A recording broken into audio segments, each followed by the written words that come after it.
Assalamualaikum warahmatullahi wabarakatuh.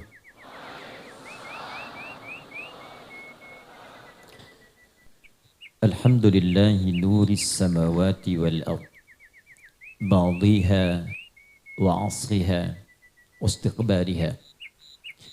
Nahmaduhu hamdan syakirin kama 'allamana an nahmadah wa nashkuruhu kama 'allamana an nashkurah. Allahumma antal muqaddim wa antal muakhir biyadikal khair innaka 'ala kulli syai'in qadir.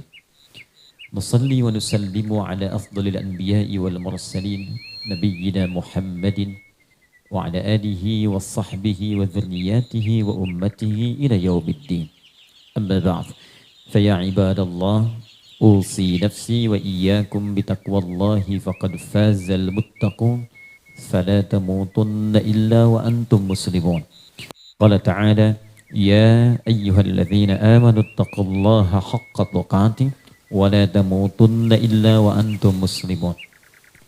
Saudara-saudariku yang seluruhnya tanpa kecuali, saya ingin berdoa memohon kepada Allah semoga kita semua dirahmati dan diberkahi oleh Allah Subhanahu wa taala. Saat ini kita berada di Masjid Nurul Asri.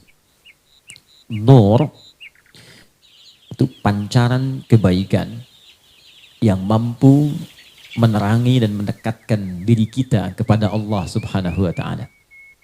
Secara garis besarnya demikian. Kalau kata nur itu dimaknai terkait dengan makhluk. Karena itulah Allah Subhanahu wa taala memberikan pancaran cahaya-cahaya, bahkan menyebut dirinya dengan nur. Allahu nurus samawati wal ard, yang dengan cahaya itu bisa membimbing kita untuk lebih dekat dengan Allah dan menerangi kehidupan kita sehingga bisa kita bedakan mana yang benar, mana yang salah. Mana yang harus diikuti, mana yang harus dijauhi. Dalam menjalani aktivitas ini dan kita diminta untuk selalu dekat dengan Allah, maka kita diberikan kesempatan modal waktu untuk beraktivitas. Modal waktu untuk beraktivitas itu dalam bahasa Arab disebut dengan asrun namanya. Jadi asrun itu bukan sore. Ada solat asar. Ya, ada orang mengatakan solatnya sore. Bukan. Dalam bahasa Arab, sore itu masa. Masa'ul khair. Semoga sore ini Anda baik-baik saja. Tapi asrun asalnya kullu waqtin yu'asiruna fahuwa asrun. Orang Arab mengatakan demikian. Setiap momentum waktu yang kita lalui, setiap detiknya, itu disebut asr namanya. Nah, kita diberikan oleh Allah waktu untuk beraktivitas. Karena itu saat Allah menamai manusia terkait dengan pemanfaatan waktu beraktivitasnya, diberi nama dengan insan namanya. 65 kali disebutkan dalam Al-Quran. Jadi setidaknya kita punya 5 nama disebut dalam Al-Quran secara umum. 1, bashar, menunjuk pada aspek nafsu yang ada dalam diri kita yang dikombinasikan dengan takwa. Disebutkan 35 kali dalam Al-Quran, dan ini nama pertama yang oleh Allah diinformasikan pada malaikat dan jin saat kita mula akan diciptakan. Itu di Quran surah ke-15 ayat ke-28. Wa idh qala rabbuka lil malaikati inni khaliqum bashara. Ketika Allah menginfokan kepada seluruh malaikat dan sebagian jin yang ada pada saat itu, bahwa aku akan mencipta makhluk baru, bukan malaikat, bukan jin, dengan misi yang khusus untuk makhluk ini saja. Kenapa? Tahu dari mana jin sudah ada? Ayat 27-nya. Wal janna khalaqnahu min qablu min naris samum. Jin kami ciptakan sebelum manusia dari materi yang beda dengan manusia. Jadi kalau malaikat materinya cuma punya jiwa takwa saja, jiwa kebaikan. Karena itu malaikat sifatnya selalu baik, tak pernah kenal salah. Selalu tegas dan tuntas menunaikan tupoksi kerjanya. Itu diisyaratkan di Quran surah ke-66 At-Tahrim ayat yang ke-6. Di kiri agak sedikit ke atas di mushaf. La ya'sunallaha ma amarahum wa yaf'aluna ma yu'marun. Malaikat mustahil berbuat maksiat dan menunaikan tugas sesuai dengan tupoksinya, sempurna. Jadi kalau Anda ingin mencari yang sempurna, itu malaikat. Karena itu mustahil malaikat berbuat salah. Pernah dengar malaikat Jibril korupsi ayat misalnya? Tidak ada kan? Sempurna. Kita manusia tidak sempurna. Karena malaikat yang sempurna kita bukan, maka jangan pernah menuntut kesempurnaan pada manusia. Tidak akan ditemukan. Jadi kalau ibu misalnya ingin menemukan suami yang sempurna, nikah sama malaikat. Mungkin malaikat maut masih ada peluang. Lawan dari takwa itu nafsu, fujur nama lainnya. Yang diciptakan dengan jiwa nafsu saja itu hewan namanya. Karena itu hewan itu tidak pernah kenal benar. Dia tidak ada takwanya. Sama jiwa ini pun dimiliki oleh iblis, setan. Jadi malaikat tidak kenal salah, setan tak kenal benar. Baik, karena itulah kemudian di Quran takwa disebutkan 115 kali, nafsu disebutkan 115 kali. Nah, kalau digabungkan nafsu dengan takwa, ketemunya kita di situ, bashar namanya. Maka dalam diri kita ada potensi benar, ada potensi keliru. Yang mendorong jiwa takwa kita untuk berbuat baik, malaikat disebutkan 88 kali dalam Al-Quran. Yang memberikan was-was kepada nafsu supaya berbuat salah, setan namanya. Disebutkan 88 kali juga dalam Al-Quran. Di malaikat 88 kali, setan 88 kali. Malaikat mendorong pada kebenaran tak pernah salah, setan mendorong pada keburukan tak kenal benar. Di tengah-tengahnya ada kita, makhluk yang mungkin salah, tapi bisa kembali untuk tobat dan kepada jalan kebenaran. Karena itu Adam pernah keliru, tapi karena Adam manusia bukan setan, maka Adam diberi peluang tobat, tobat dia. Setan salah, diberikan peluang untuk tobat, dia nggak mau benar, karena jiwanya cenderung mengajak kepada kesalahan.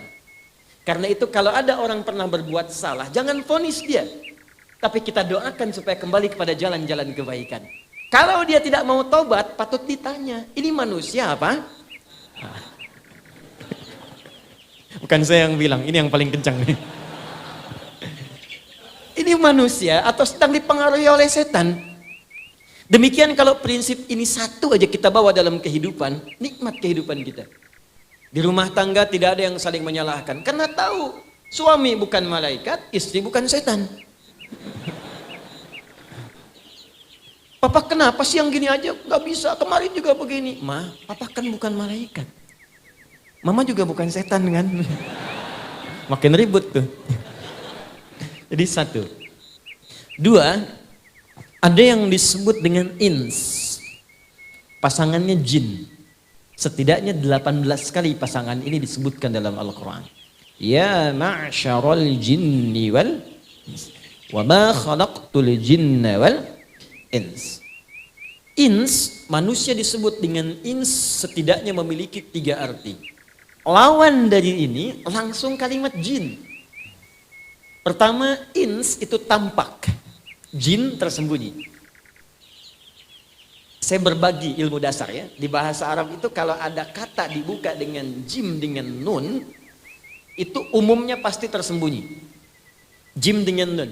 Jannah, surga. Kenapa disebut surga dengan jannah? Karena sekarang masih tersembunyi, belum nampak di pandangan kita. Janin, perempuan ada janin dalam rahimnya. Kenapa disebut dengan janin? Karena tidak tampak dalam pandangan mata kita. Langsung.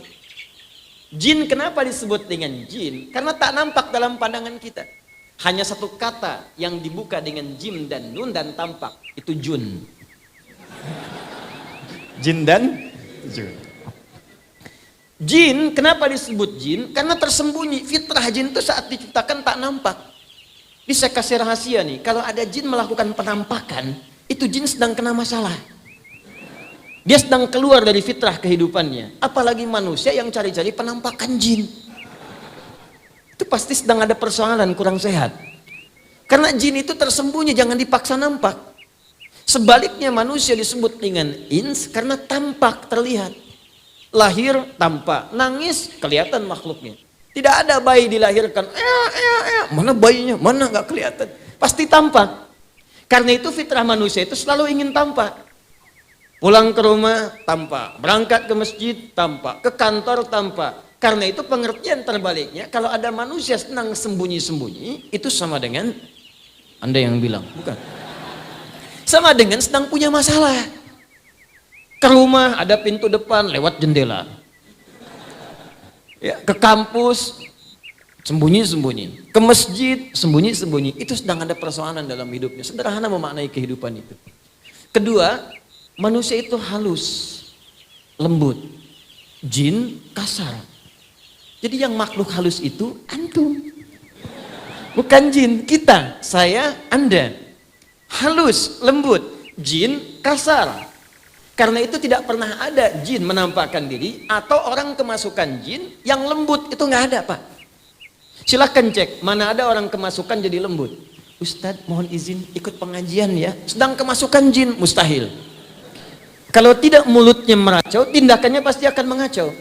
Maksud saya, kalau ada manusia tiba-tiba menjadi kasar, tiba-tiba senang sembunyi, itu berarti ada persoalan dalam kehidupannya. Minimal, kata Nabi, ada lingkungan yang salah yang memengaruhi dia dalam kehidupannya.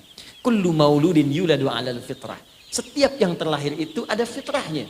Dilahirkan dalam keadaan fitrah. Fitrah terbagi dua makna. Satu cenderung untuk mendekat kepada Allah, beragama. Itu di Quran surah ke-30 ayat 30. Paling kanan sebelah atas di mushaf. Ya, fa'aqim wajhaka lid-dini hanifa fitratallahi allati fataran nasa 'alaiha. Hadapkan dirimu kepada jalan agama yang benar, din yang hak, ditafsir di Quran surah ketiga ayat 19. Innad dina 'indallahil Islam. Cari sampai ketemu yang benar. Kata Allah kalau mau singkat nyarinya ya Islam. Kamu nyari kemana-mana ketemunya akan ke situ juga. Nah setelah itu istiqamah di jalannya, itulah fitrah kehidupan. Jadi setiap manusia yang lahir pasti mencari jalan untuk ketemu Tuhan. Pasti cari jalan. Yang kedua cenderung pada kebaikan dan kebenaran. Karena itu sifat baik itu fitrah manusia. Walaupun dia belum beriman, ketika mulutnya berdusta, pasti hatinya menolak.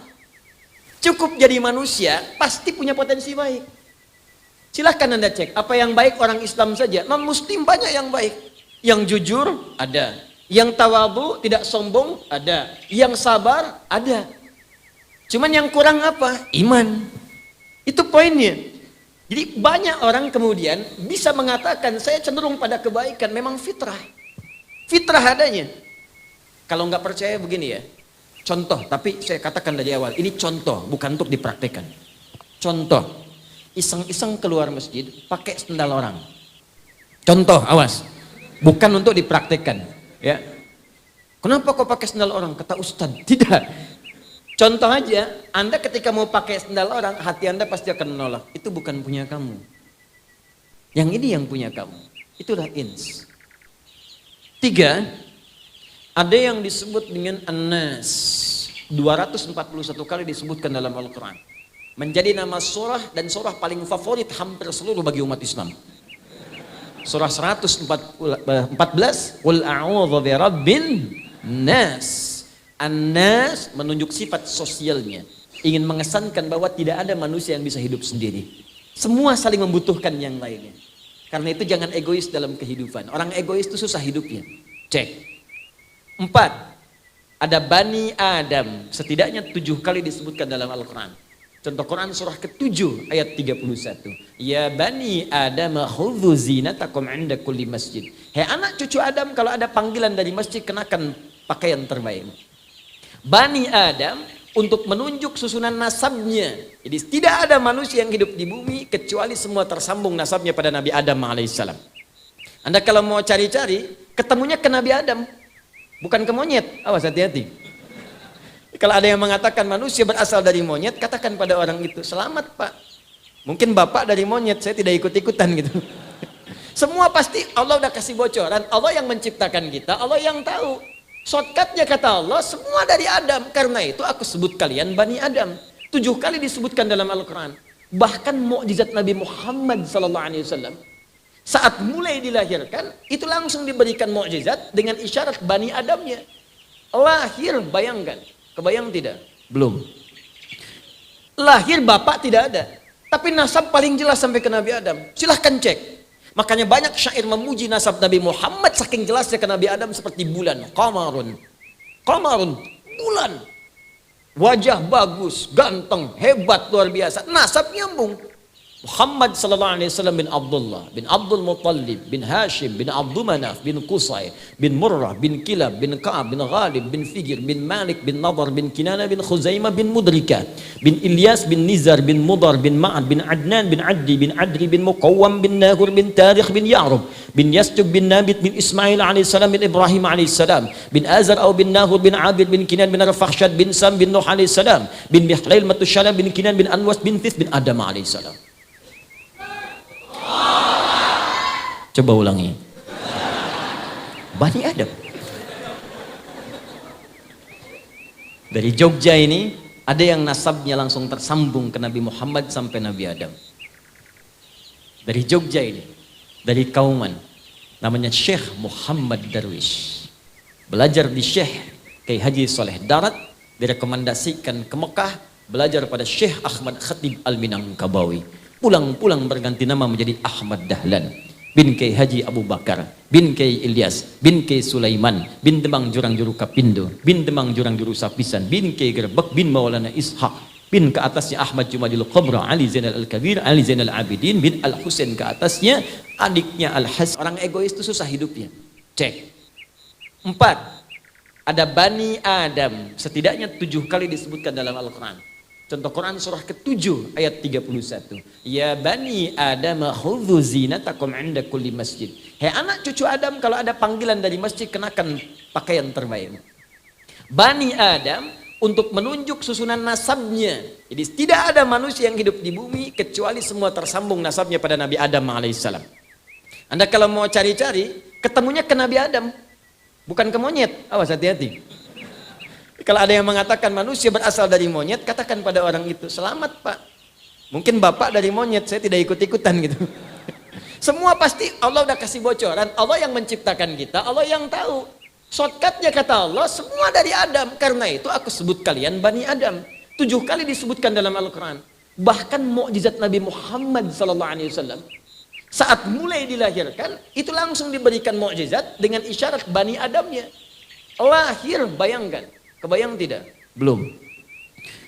Lahir bapak tidak ada, tapi nasab paling jelas sampai ke Nabi Adam. Silahkan cek. Makanya banyak syair memuji nasab Nabi Muhammad saking jelasnya ke Nabi Adam seperti bulan. Qamarun, qamarun, bulan.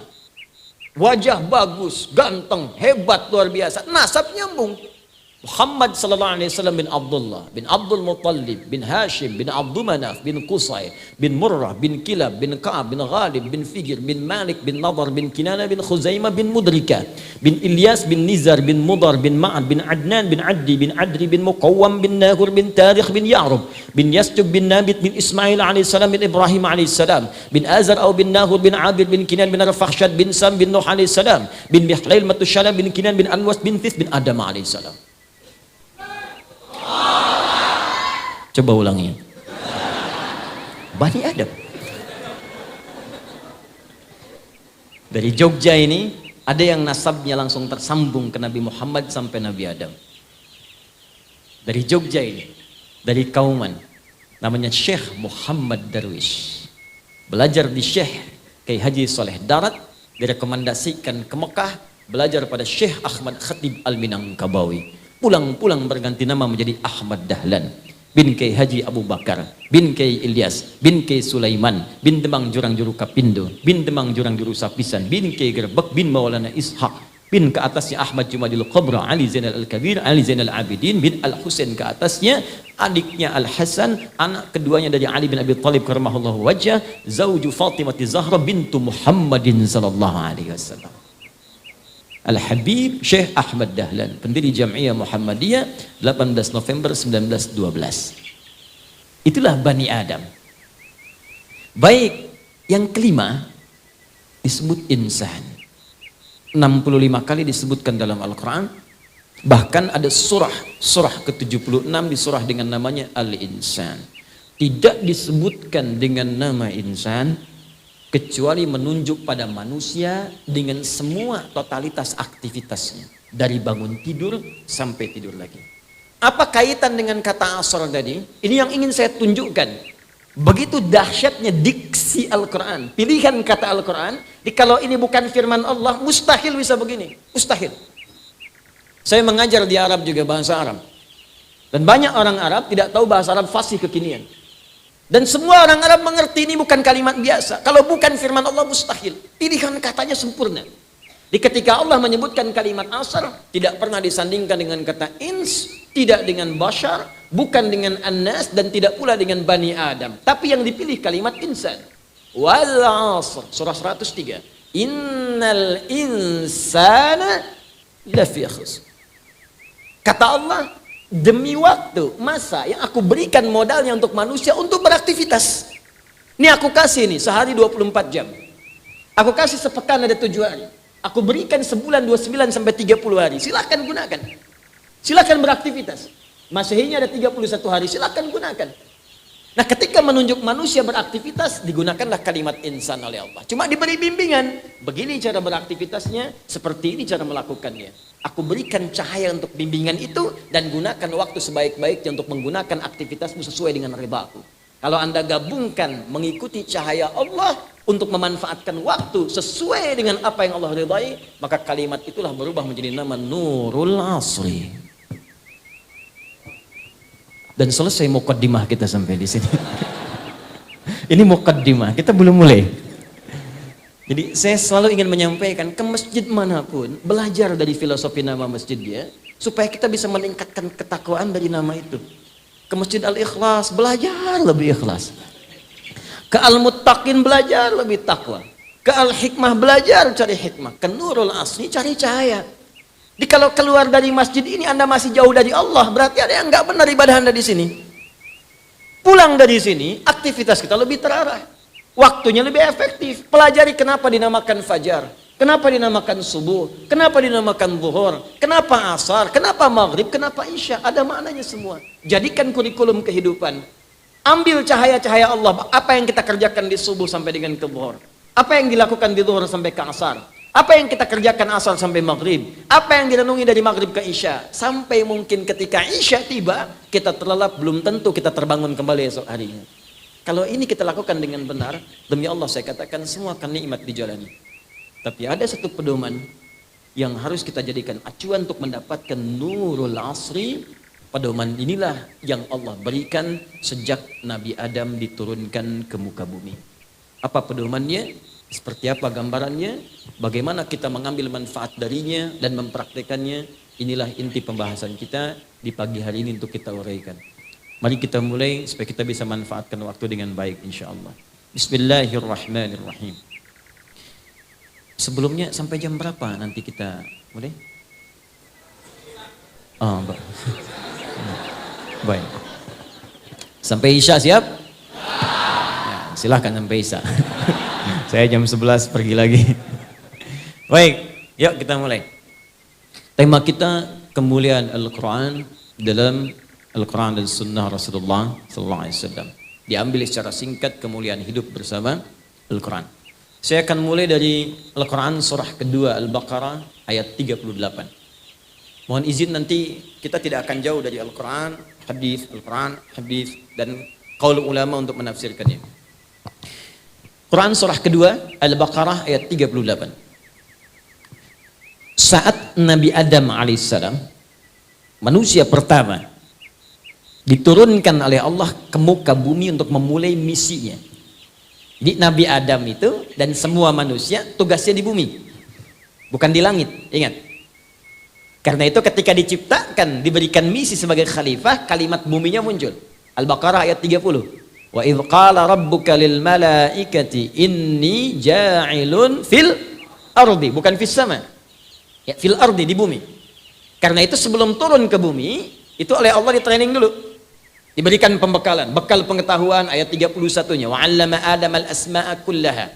Bekal-bekal kenikmatan seperti ini mungkin dirasakan nikmatnya. Ya, ayat 35-nya. Ini yang boleh dimakan, ini yang tidak boleh. Ada perintah, ada larangan. Jadi surga yang dimaksudkan di ayat Jannah itu bukan surga yang akan kita tempati. Karena surga yang akan kita tempati tak ada perintah, tak ada larangan lagi. Enggak ada perintah lagi, enggak ada ibadah lagi. Jadi jangan berharap nanti masuk surga masih tahajud, terlampau soleh Anda. Ya. Tahajud sekarang, sholat sekarang, nanti tinggal nikmat saja semua. Mala 'ainan ra'at wa la udhunun sami'at ala qalbi bashara. Tak pernah tertatap, tak pernah terdengar kisahnya nyata seperti itu Dan tak pernah kemudian terbayangkan kita lamunkan demikian. Nanti akan masuk suasananya indah semua. Beda dengan sebelum-sebelumnya. Kemudian diperkenalkan ini tantangannya. Dari mulai nafsu sampai setannya. Kalau sudah siap semua, diturunkanlah kemudian ke bumi. Turunlah kemudian ke bumi dengan bekal-bekal semua tadi untuk diwariskan kepada anak cucunya. Singkatnya saat turun, maka Allah sampaikan. Ayat 38. Qulna bitu minha jami'a. Sekarang turun kalian semua ke bumi. Adam, Hawa, turun. Fa imma ya'tiyannakum minni hudan. Ini poinnya. Nanti kamu turun ke bumi ini, aku akan berikan satu pedoman kehidupan. Awas. Ini penting, saking pentingnya ini sampai turun. Kaget. Fokus, aku berikan satu pedoman kehidupan. Dan disebutkan nama pedomannya dengan nama hudan namanya. Saya tuliskan, maaf, itu yang di belakang akhwat terutama kelihatan ini? Kelihatan? Oh, luar biasa, belum saya tulis udah kelihatan. Hebat. Akhwat milenial, belum ditulis udah kelihatan. Imannya dahsyat. Jangan-jangan belum saya terangkan sudah tahu. Bismillah. Hudan. Hudan gini. Kelihatan? Baik, nampak? Oh, kalau kurang saya besarkan. Hudan. Sini, fokus. Fa imma ya'tiyannakum minni hudan. Maka jika engkau memulai tugas di bumi nanti, aku akan sertakan pedoman hidupmu. Dinamakan hudan. Di sini semua petunjuknya dikumpulkan. Bagaimana cara menjalani hidup di bumi? Kalau ingin bercocok tanam begini caranya, kalau ingin berkebun begini caranya, kalau ingin berkomunikasi begini caranya. Sifat sikap yang dihadapi seperti ini keadaannya. Tanah begini keadaannya, laut begini keadaannya, daratan, lautan, udara, ada semua di sini. Disampaikan. Karena itu Al-Imam Al-Baghawi dalam tafsirnya Al-Khazin menyebutkan semua aspek kebutuhan Adam dan anak cucunya saat nanti tinggal di bumi semua tercantum dalam kalimat ini. Termasuk spesifik, Adam diberikan kemampuan 700.000 bahasa. Ini untuk menunjukkan banyak. Sebab kalau orang Arab itu ingin menunjuk banyak, dia sebutkan 7, ya 27, 25, 40, itu menunjukkan banyak. Ya, jika kalau ada kata-kata 7, itu kadang bentuknya real, kadang bentuknya majas, penunjuk banyak. Seperti begini, pusing 7 keliling. Nah, kan bukan keliling-keliling sampai 7 kali pusing kan? Ya, saking pusingnya gitu menunjukkan banyak keliling. Hudan. Kalau hudan ini diikuti, ini poinnya.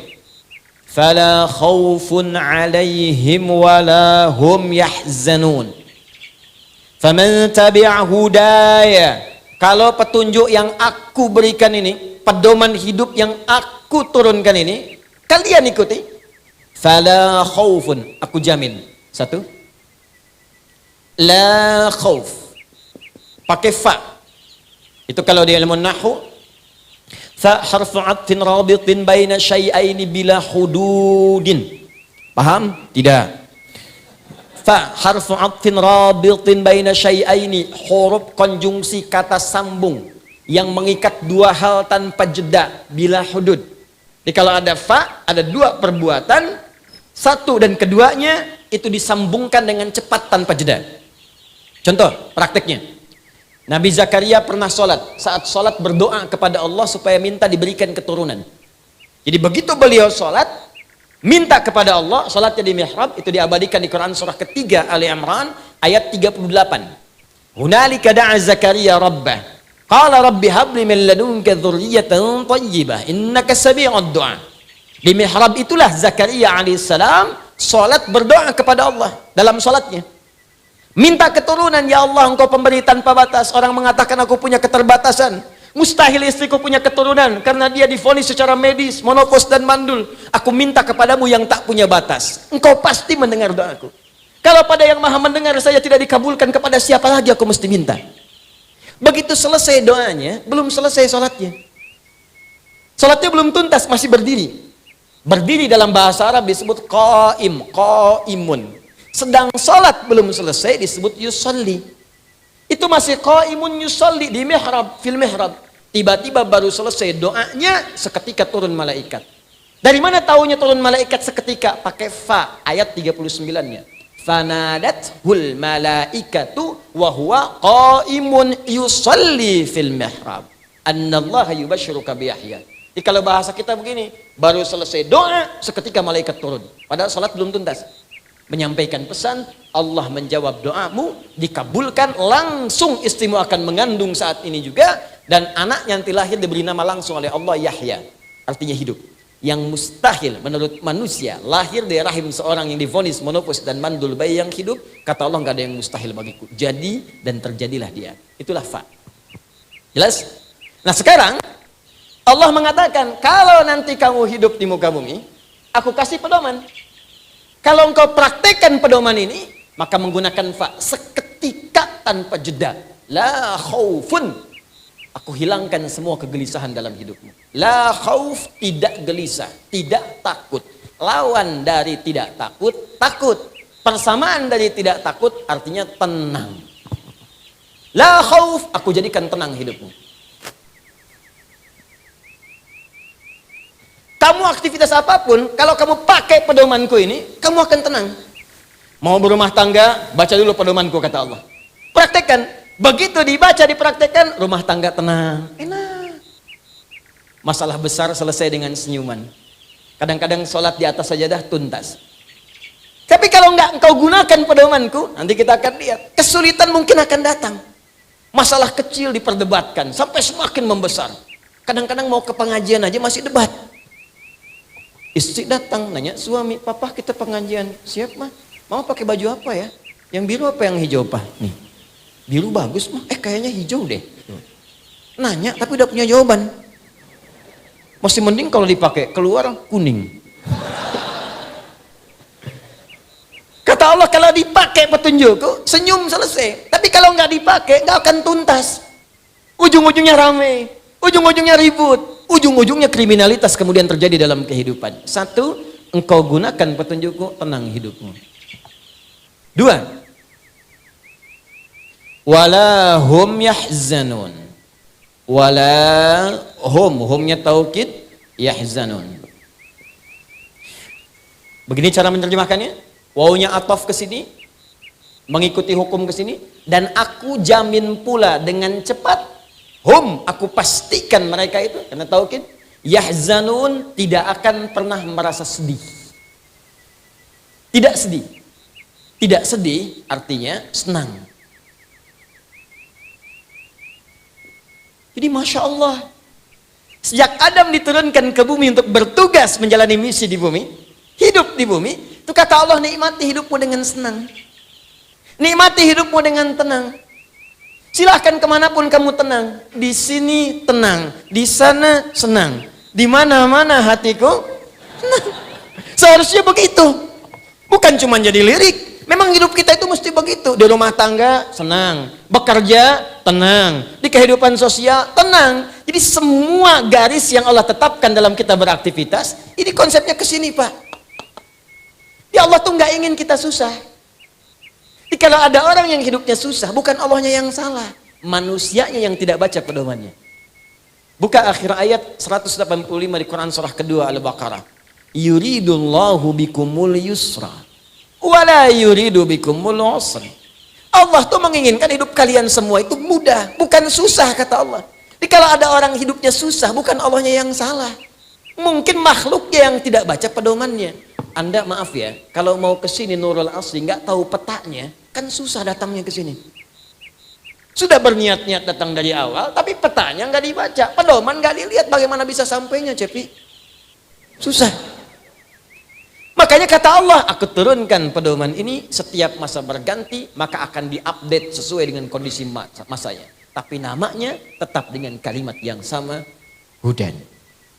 Karena itulah Bapak Ibu sekalian, teman-teman, setelah Nabi Adam pun meninggal dunia, muncul keturunan beliau berikutnya, setiap keturunan komunitas itu berganti. Kemanapun mereka beraktivitas, maka Allah akan mengutus dan menunjuk seorang manusia menjadi utusan untuk menyampaikan hudan sesuai dengan kondisi umatnya di masa itu.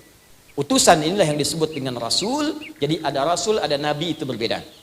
Rasul pertama Nabi Nuh alaihissalam, Nabi pertama Nabi Adam alaihissalam.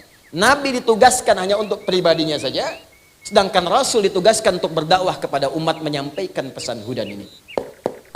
Ustadz, kenapa Nabi Adam bukan Rasul? Karena Nabi Adam turun ke bumi, belum ada umatnya. Yang turun cuma Adam dan Hawa. Adam kata sejarah turunnya di wilayah dekat India, Hawa di wilayah yang sekarang jadi Saudi, yang disebut dengan Jeddah. Jadi kalau Anda datang ke Jeddah, kenapa disebut Jeddah? Salah satunya ada yang memaknai karena nenek moyang kita turun di situ. Nenek dalam bahasa Arab disebut dengan Jeddah. Ada yang memaknai demikian. Jadi kalau Anda nanti umrah atau haji, yang belum insya Allah saya doakan cepat berangkat. Ya, insya Allah. Tidak cukup dengan amin, nabung. Nabung dulu sekarang. Siapkan nabung, siapkan. Ya, amin, amin sampai kiamat kurang 2 hari. Kalau nggak usaha nggak akan dapat. Biasanya main ke Jeddah. Pinggir pantai Laut Merah, sekarang sudah nggak boleh jalan. Ada masjid kemudian disebut Masjid Terapung, Masjid Ar-Rahmah itu. Anda dari situ lurus sedikit belok kiri, ada sepeda ontel besar, orang menyebut sepeda ontel Nabi Adam.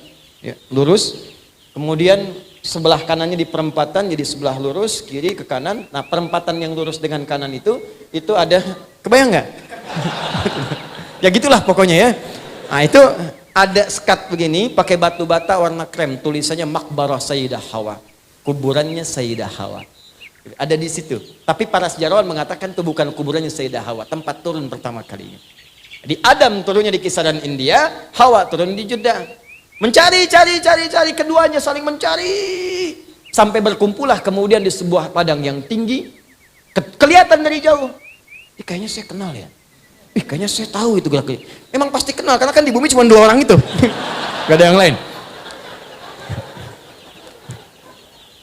Naik ke atas. Sesuatu yang tinggi naik sampai kelihatan Arafah. Sifatnya disebut dengan Arafah, jamaknya disebut dengan Arafat. Karena itu ada riwayat menyebutkan disebut dengan padang Arafah karena di tempat itulah keduanya kemudian saling mengetahui satu dengan yang lain. Selain riwayat kedua ketika malaikat Jibril mengajarkan pada Nabi Ibrahim tentang manasik haji. Lalu mengatakan Nabi Ibrahim, Araftul an, saya tahu. Disitulah disebut dengan Arafah. Karena itu wilayah itu digunakan untuk keduanya. Pertemuan keduanya naik ke atas bukit disebut dengan, maka turun puncak kerinduan, mempuncak pada saat itu. Kerinduan tertinggi dengan menghadirkan saya yang disebut dengan rahmah. Maka bertemu di situ sampai sekarang disebut dengan Jabal Rahmah. Itu puncak untuk puncak. Maaf sekali, renungan. Bukan puncak cari jodoh. Tulis nama di situ, simpan yang ditempel yang macam nggak usah di situ. Itu puncak renungan, kontemplasi. Di puncak itulah keduanya bertobat kepada Allah, membacakan doa yang diabadikan di Quran surah ke-7 ayat 23. Rabbana zalamna an wa illam taghfir lana wa tar lanakunanna minal khasirin. Adam tuntas, selesai, muncul keturunan berikutnya. Adam wafat, generasi berubah sampai ke Nabi Nuh alaihissalam. Generasi berubah sampai setelahnya sampai ke Nabi Muhammad sallallahu alaihi wasallam. Secara singkat, setiap masa berganti, Rasul diutus yang berbeda. Setiap Rasul menerima petunjuk-petunjuk yang dengan petunjuk itu misinya tetap sama, disebut dengan hudan. Kitabnya bisa beda namanya, tapi esensinya tetap kembali ke sini. Contoh, kenal Nabi Musa? Bagus. Kalau kenal saya pulang. Luar biasa. Cukuplah ini kelihatan sebelum ditulis. Jangan kenal Nabi Musa. Saya kesuka bumi, hubud dunia. Suka itu hubun, bumi itu dunia. Suka bumi, hubud dunia. Kalau ibu kotanya dunia apa? Di Lampung, kota bumi. Ya, Madinatul Ardi. Saya kesuka bumi, ceramah dan naik panggung. Saya tanya, ada kisah tentang Firaun. Ada yang kenal Firaun? Kenal. Gitu. Hampir saya turun pulang.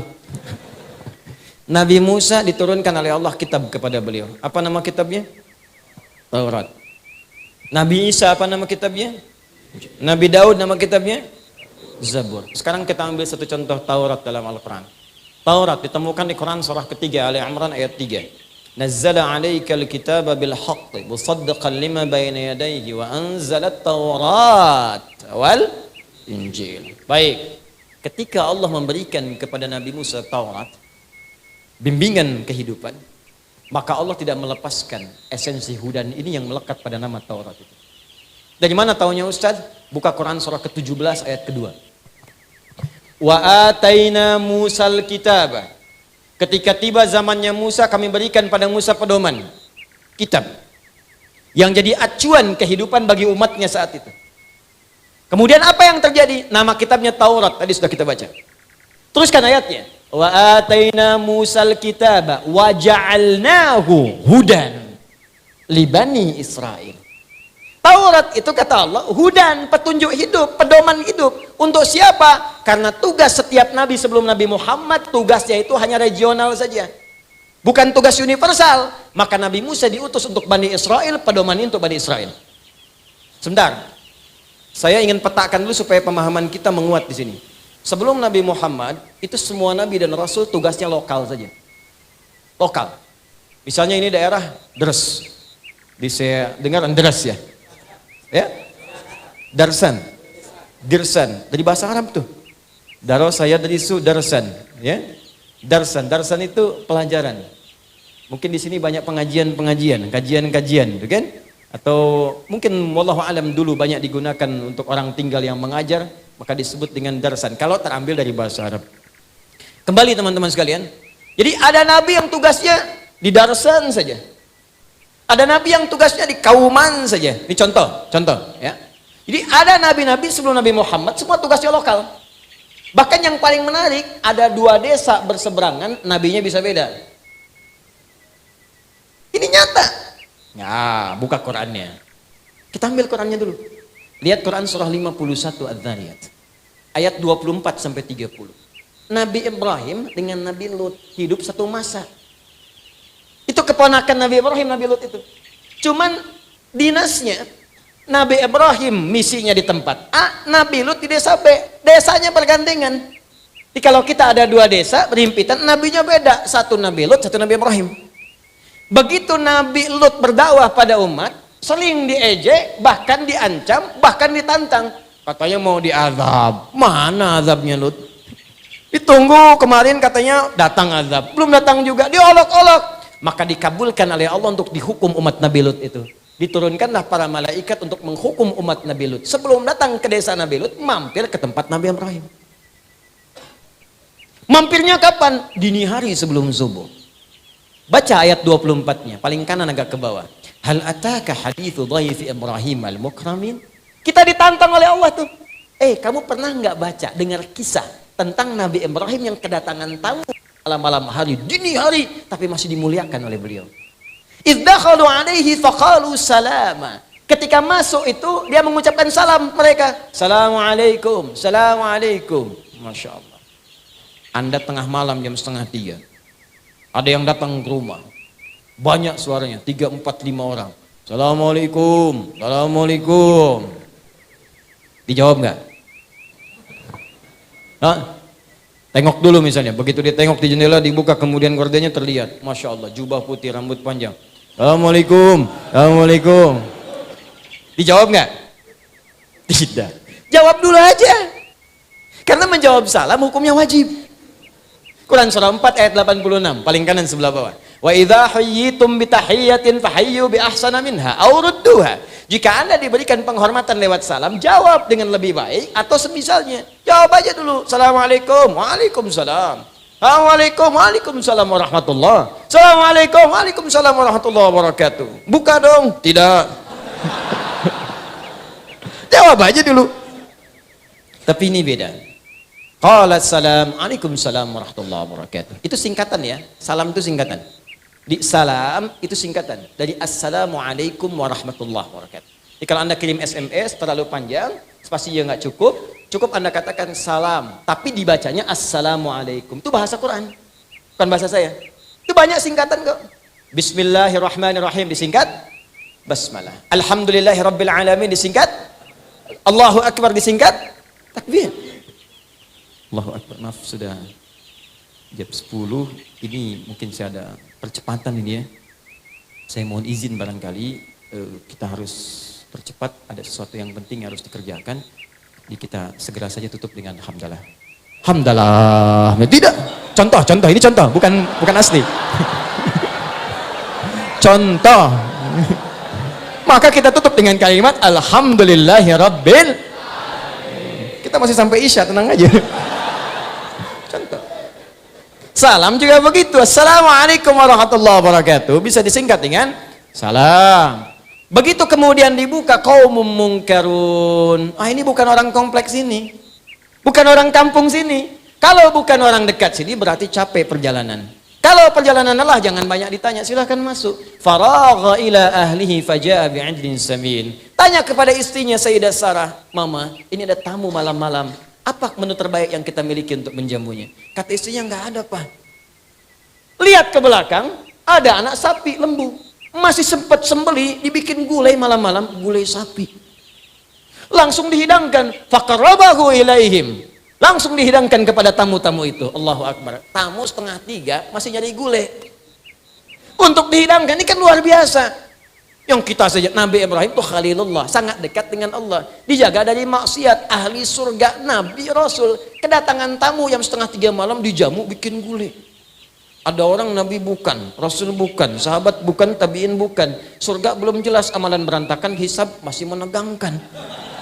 Cita-citanya surga Firdaus bersama Nabi lagi. Tapi belum tentu bisa mengerjakan seperti Nabi Ibrahim yang lakukan. Tapi persoalan muncul, begitu kemudian sudah dihidangkan, tamunya diam aja. Kata Nabi Ibrahim, qala ala ta'kulun, kok nggak dimakan? Diperhatikan, ya begini. Begitu diamati dari atas sampai bawah, lengkap sudah. Kakinya tak napak ke lantai.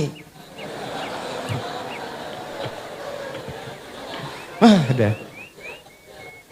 Wajah sudah begitu, rambut panjang, kaki putih, ya maaf jubah putih, kaki nggak napak di lantai. Kira-kira kalau antum dalam posisi itu, apa yang dilakukan?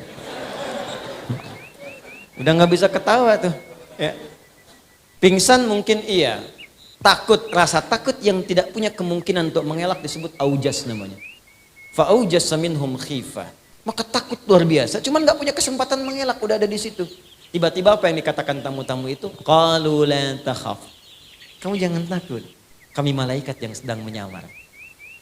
Nyamar jadi manusia, laki-laki seperti itu untuk datang ke satu kaum. Tapi karena engkau telah berbuat baik, kami cuma mampir ke sini, tapi diistimewakan oleh engkau. Maka Allah kirimkan berita gembira. Karena perbuatanmu yang tidak biasa ini, Allah berikan anugerah yang tidak biasa. Wabasyaruhu bighulamin alim. Istrinya yang divonis monopos dan mandul itu, tiba-tiba diberikan anugerah berita pada saat itu akan mengandung seorang anak yang cerdas. Maka di sini ada rumus tafsir dari Al-Quran memberi isyarat pada kita, kalau Anda punya kesulitan yang tinggi. Dan semua orang mengatakan mustahil. Apapun itu. Entah itu penyakit, entah itu pekerjaan, entah itu sebuah kesulitan. Maka cari amalan yang tidak banyak dikerjakan oleh banyak orang. Orang tidur, Anda bangun. Orang makan, Anda puasa. Maka Allah pun akan berikan anugerah kepada Anda yang tidak diberikan kepada umumnya manusia biasa. Itu yang dimaksudkan di Quran surah kelima ayat 35. Paling kanan sebelah bawah. Ya ayyuhalladzina amanu taqullaha wabtagu ilaihil wasilah. Kembali ke tadi. Ketika ditanya, qala fama khatbukum ayyuhal mursalun? Oh, kalian ini utusan, kalian malaikat mau kemana mampir ke sini? Apa jawabannya? Inna ursilna ila qaumin mujrimin. Sebetulnya tugas kami bukan di sini, ke tempatnya Lut alaihi salam. Ada kaum yang di situ kriminalnya tinggi. Kaum pendosa yang nantang azab, kami diutus untuk mengadab. Bayangkan, desanya cuma beda sekat begini. Jadi 2 desa, nabinya 2. Dalam 2 distrik beda nabi. Jadi semua nabi lokal, termasuk Nabi Isa alaihissalam, Yesus, Mesias, itu beliau tugasnya di wilayah sebagian Palestina saja. Jadi kalau nyampe ke Indonesia kejauhan, ya, daerah sana. Nah, cuma 1 nabi. Jadi begitu sampai ke Nabi Musa, Taurat, Hudan untuk Bani Israel. Nabi Isa, Injil, Hudan, Bani Israel. Begitu tiba Nabi Muhammad, di sini inti pembahasan kita. Karena ini nabi paling istimewa. Didoakan oleh nabi-nabi sebelumnya. Disebutkan isyarat namanya. Karena itu Allah berkehendak, karena ini nabi yang terakhir, diutus untuk semua manusia tanpa batas, tanpa ada sekat waktu, maka kitabnya pun mesti istimewa, dan diturunkan di waktu yang istimewa, dan semua yang kena dampak kitab itu, semua akan jadi istimewa. Maka ketika diminta turun melalui malaikat Jibril, turunkan pada Muhammad SAW wahyu ini. Begitu turun, Jibrilnya langsung diangkat naik status menjadi Sayyidul Malaikati wal Mursalin. Pemimpin para malaikat. Kapan turunnya? Satu malam. Malamnya berubah naik status jadi malam penuh dengan pahala. Malam Al-Qadar, malam istimewa. Jadi kalau kita ingin memberikan sifat keistimewaan pada sebuah waktu, tambahkan ta di ujungnya. Misal, lail itu malam. Kalau malamnya beda, bukan malam biasa, malamnya istimewa, beda dengan yang lainnya, tambahkan ta di ujungnya. Berubah dari lail jadi lailah. Begitu diturunkan wahyu kepada Nabi Muhammad SAW, maka nama lail berubah menjadi lailah. Inna anzalnahu fi lailatul qadar. Begitu bersamaan kita ibadah, lebih daripada 1000 bulan pahalanya. Lail cuma malam, waktu. Jamaknya layali, turunannya lili, lela, lala, layali, lail, itu malam. Ibu leli, ibu malam-malam. Waktu. Lailah istimewa. Harinya apa? Turun di Jumat. Begitu turun hari Jumat, Jumatnya berubah jadi Sayyidul Ayyam, pemimpin hari. Bulannya apa? Ramadan. Begitu turun di Ramadan, berubah jadi Sayyidul Syuhur, pemimpin semua bulan. Turunnya di mana? Makkah. Makkahnya langsung mubarakah. Nabi pindah ke Yathrib. Yathrib itu kotor. Yathrib itu salah satu anak keturunan Nabi Nuh alaihissalam. Bertempat di situ, dikenal daerahnya dengan Yathrib. Pada masa Nabi Muhammad itu masih kotor, jauh tertinggal ekonominya. Datang Nabi ke situ, turun Quran, berubah nama, penuh dengan cahaya, jadi kota maju, bebas dari kemiskinan dalam 3 tahun. Maka dirubahlah namanya dari Yathrib jadi Al-Madinah Al-Munawwarah. Diturunkan pada Nabi Muhammad, naik status jadi Sayyidul Anbiya'i wal Mursalin. Apa kitab itu? Dirangkumlah di Quran surah kedua ayat 185. Paling kiri di pertengahan. Syahrul Ramadan alladzi unzila fihil Qur'an. Nama kitab yang diturunkan pada Nabi Muhammad kita semua sudah mengetahuinya, namanya Al-Qur'an. Tapi yang tidak banyak dipahami, ayatnya seringkali berhenti di sini, nggak diteruskan. Teruskan ayatnya. Hudan. Apa fungsi Quran ini? Allah jawab langsung. Kalau Anda tanya, kenapa ya Allah engkau turunkan Quran pada Nabi Muhammad? Apa fungsi Al-Quran? Apakah sekedar dibaca? Apalagi jadi pajangan? Apalagi jadi hiasan? Apalagi jadi objek untuk dijual mushafnya? Kata Allah, bukan. Aku turunkan Quran di bulan mulia, waktu yang mulia, hari mulia, Rasul paling mulia, pada Nabi yang paling mulia, untuk menunjukkan misi yang istimewa pada Al-Quran itu dengan penuh kemuliaan. Apa misinya? Hudan. Ini dia. Karena Nabi diutus tanpa batas, maka kalimatnya bukan bani kada, ailah kada, kalimatnya linnas. Karena itu saya buka dengan mengenalkan nama manusia tadi di awal. Nas, manusia tanpa batas dengan sifat sosialnya, semua tanpa kecuali, kelompok manapun, tinggal di manapun, masanya kapanpun. Nas, hudal linnas.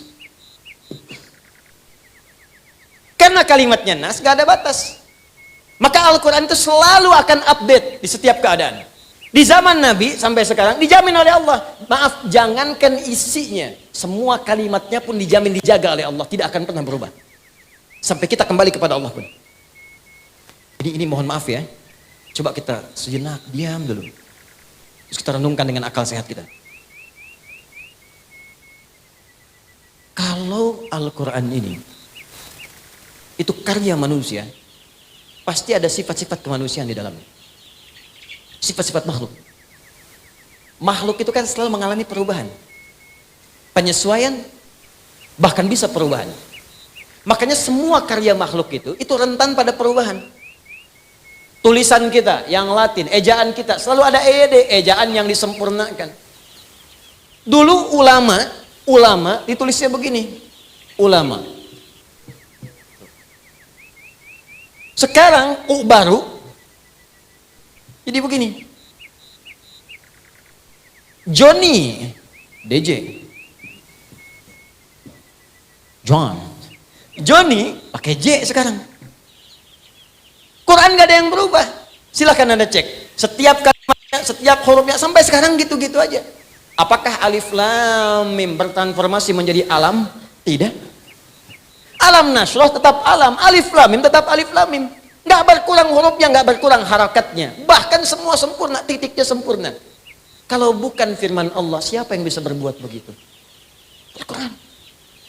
Dengan cara apa lagi meyakinkan kebenaran Islam dan Qurannya? Silahkan cek. Dan sifatnya juga unik. Semua buku manusia, karya-karya manusia, kalau dibaca Anda pasti bosan. Cuma Al-Quran di muka bumi ini yang dibaca berkali-kali tak pernah ada orang bosan dan pusing membacanya. Silahkan cek. Saya sepanjang ini jadi ustadz, belum pernah dengar keluhan ada orang pusing baca Al-Fatihah. Al-Fatihah Quran bukan? Quran sehari 17 kali dibaca. Orang Islam pasti 17 kali baca Al-Fatihah. Kalau dia kurang baca 16 kali, berarti sholat subuhnya cuma 1 rakaat. Karena kan 24, 4, 3, 4. Setiap sholat pasti baca. Setiap rakaatnya baca. 17 kali.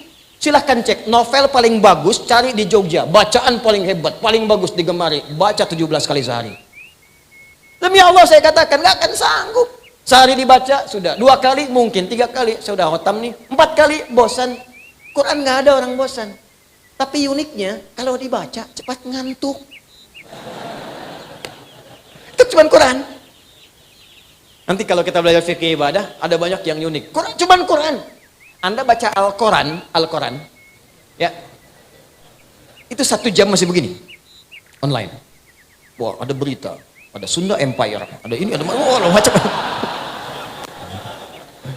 Sampai terakhir Wah Empire. Lo bikin gini, macam-macam. Bisa dibaca berjam-jam. Allahu Akbar, baca Al-Quran. Nun. Baru nun doang 1 tuh, udah bisa ngantuk. Kenapa? Karena memang hudan, ada musuhnya, ada setannya. Yang lain nggak ada godaan. Jadi kalau ini bukan firman Tuhan, bukan firman Allah, mustahil punya sifat begini. Ini Allah ingin memberikan penjelasan pertama bahwa ini hudan berasal dariku. Jadi kalau ada orientalis mengatakan Quran produk budaya, Quran butuh penyesuaian, artinya orang ini nggak kenal Quran. Masa Anda mau belajar pada yang tidak kenal Quran? Anda belajar fisika pada dosen fisika, belajar kimia pada dosen kimia. Anda belajar Quran pada yang ngerti Quran. Ini Anda belajar Quran pada yang nggak ngerti Quran. Ya di mana logikanya, Joni?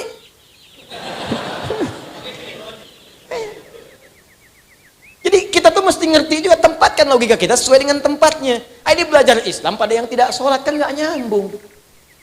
Ya, kembali ke sini. Balik ke sini. Nah, jadi saya ingin sampaikan bahwa ketika Allah menurunkan Al-Quran, maka disebut dengan hudan. Masih ingat kembali ke awal? Apa itu hudan? Semua pedoman kehidupan kita. Semua solusi hidup kita di situ. Semua persoalan tentang hidup kita diterangkan di situ. Kamu kalau lahir kondisinya akan begini. Bahkan di rahim ibu kamu akan begini. Kalau lahir kamu butuh ASI, berikan ASI ya sampai masa kesekian kalau sempurna. Kalau kamu belajar akan mengalami kondisi begini. Caranya begini. Kalau pengen cepat paham seperti ini. Kalau kamu belajar iman meningkat seperti ini. Kalau kamu kemudian akan berkelana, kamu akan menemukan kondisi begini. Kamu mungkin akan bertemu dengan pasanganmu. Begini cara meminangnya, begini cara memberikan maharnya, begini cara menikah. Sampai dia atur tugas kewajiban di rumah tangganya. Sampai mau kerja diterangkan begini. Sampai disebutkan kalau kamu kerja begini, mungkin akan ada tantangan begini. Ada semua. Karena itu orang yang mendekat pada Quran pasti akan mudah hidupnya. Karena tahu di sebelum mengalami sesuatu sudah tahu apa yang dilakukan. Anda kan baca map nih mau berangkat. Begitu mau berangkat ada kemacetan di titik sekian. Belok kanan, belok kiri. Setelah 300 meter ada tukang somai. Ada semuanya. Nah itu Quran tuh begitu. Bahkan sebelum kita lalui sudah ada. 20 tahun mendatang ketika Anda merencanakan pernikahan akan terjadi seperti ini. Persoalan di rumah tangga dari mulai miskomunikasi sampai hal yang tidak bisa diselesaikan berdua disebutkan. Dan solusinya ada di situ. Nih kalau nggak percaya, saya coba sebutkan dengan cepat. Tidak usah ditulis. Simak saja atau lihat rekaman kemudian. Baru Anda tulis. Cepat. Saat masih dalam kandungan, diberitahu oleh Allah kondisi kandungan akan begini, pergerakan janinnya dan seterusnya. Quran surah ke-22 ayat yang kelima. Doanya supaya nanti kalau lahir anaknya soleh, dekat dengan Allah, baik dengan orang tua. Quran surah ke-7 ayat 189. Begitu lahir diberi petunjuk. Ibu yang baru melahirkan berikan ASI sempurna. Kalau pengen komplit berikan 2 tahun. Bapak jangan ganggu ibu, fokuskan bapak untuk mencari rezeki supaya bisa mensuplai kepada ibunya. Quran surah kedua ayat 233. Itu nyata, betul. Ya, wal walidatu yurdi'na auladahunna haulaini kamilaini liman arada an yutimma radha'ah wa 'alal mauludi lahu rizquhunna wa kiswatuhunna. Suami yang baru mendapatkan karena keturunan, dorong istri, berikan semangat supaya nanti memberikan ASI dengan kualitas terbaik, jangan diganggu psikologinya. Karena itu tugas-tugas lain bapak yang kemudian dorong itu. Ya, maaf ibu dan teman-teman sekalian, kita pasti akan mengerti. Kalau ibu sedang melahirkan, rasa sakit itu setengahnya akan hilang. Ketika bayi kemudian yang hadir dilahirkan disampaikan kepadanya. Setengahnya hilang. Setengahnya lagi ketika suami hadir di sampingnya. Masya Allah mama, anak kita sudah lahir sayang. Ih, Masya Allah matanya mirip kamu. Tapi kok bibirnya mirip tetangga kita ya? Jalan. Nah itu nanti bahasan yang lain. Naik lagi sampai 2 tahun. Pendidikan pertama apa yang diberikan pada anak 2 tahun? Dia mulai bisa bicara, mulai bergerak, mulai macam-macam.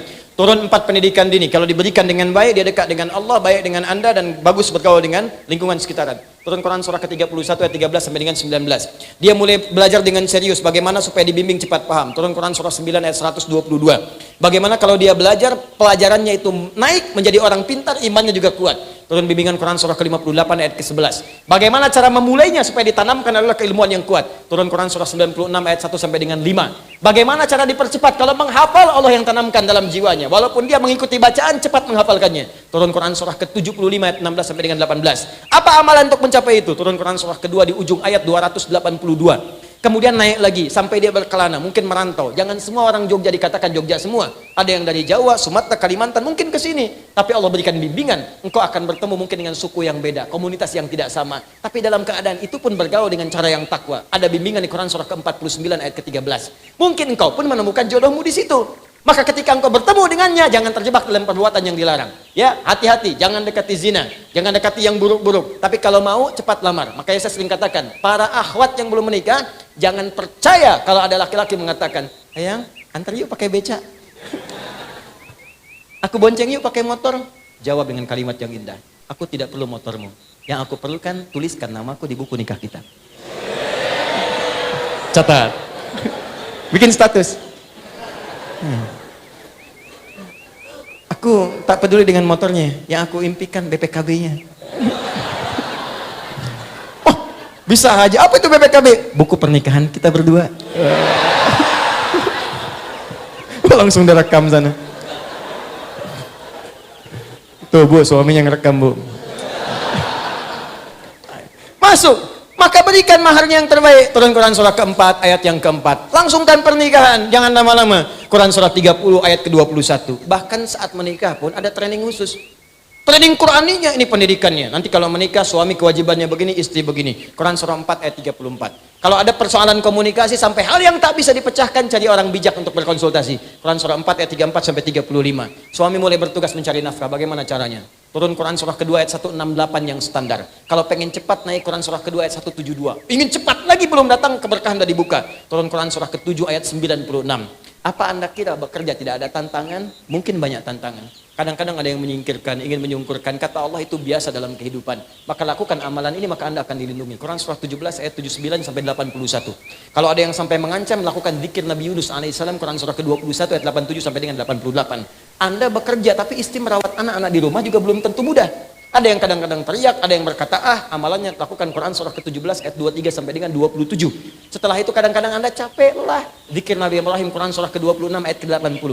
Kalau Anda sakit, kata dokter, ini nggak ada obatnya. Ini mustahil.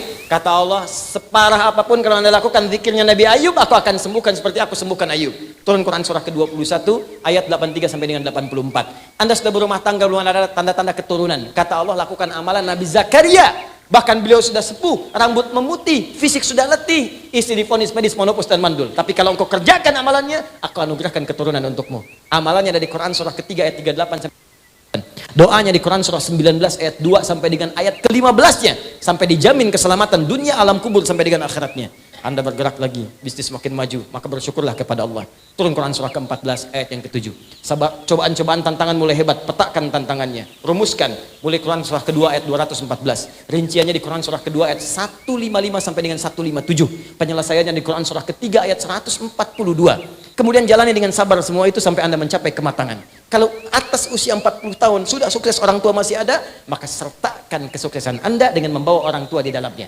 Berikan kemuliaannya, minimal doakan mereka. Tuntunannya di Quran surah ke-46 ayat ke-15. Sampai Anda semakin sepuh, bahkan bersikap seperti anak-anak lagi. Quran surah ke-22 ayat yang kelima, sampai Anda menyimpulkan, apakah saya akan selamanya di dunia? Tidak, Anda akan pulang. Maka belajar cara pulang yang baik. Supaya tidak macet, supaya tidak lama dan tenang pulangnya. Maka turun bimbingan di Quran surah ke-89 ayat 27 sampai dengan 30. Supaya pulang tenang, dipanggilnya enak, nyaman. Setelah itu kemana saya pergi ya Allah? Kamu akan pergi ke tempat lain meninggalkan dunia. Kamu pergi ke Jogja saja perlu bekal.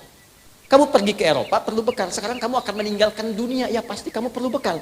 Maka pelajari bekal apa yang layak untuk ke tempat kamu berikutnya. Namanya barzah, namanya kubur. Bekalnya amal saleh. Kalau kamu siapkan dengan baik, aku berikan keterangan seperti ini. Maka diberikanlah keterangan Quran surah ketiga ayat 169 sampai 172. Tapi kalau kamu sembarangan jauh dariku, nggak pernah cari bekal, maka aku berikan hal yang sama seperti aku berikan kepada Fir'aun. Quran surah ke-40 ayat ke-45 sampai dengan 46-nya. Setelah itu kemana ya Allah terjadi kiamat? Quran surah ke-75 semua satu surah sekalian tentang kiamat. Setelah itu kemana ya Allah? Pilih. Ada pilihan untuk ke surga. Surga aku bagi kepada 4 bagian secara umum. Ada yang sesurga dengan semua para nabi, tetangganya nabi semua. Masya Allah, para rasul semua, dari Nabi Muhammad sampai Nabi Adam alaihissalam.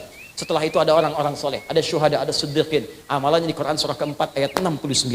Ada surga yang kedua di taman surga, keindahannya tak terlukiskan, yang berikan langsung Allah. Quran surah 51 ayat 15 sampai dengan 23. Yang ketiga levelnya, kelas yang indah, rumahnya luas seluas langit dan bumi. Amalannya di Quran surah ketiga ayat 133 sampai 134. Ya Allah, aku sih nggak apa-apa, yang penting ke surga.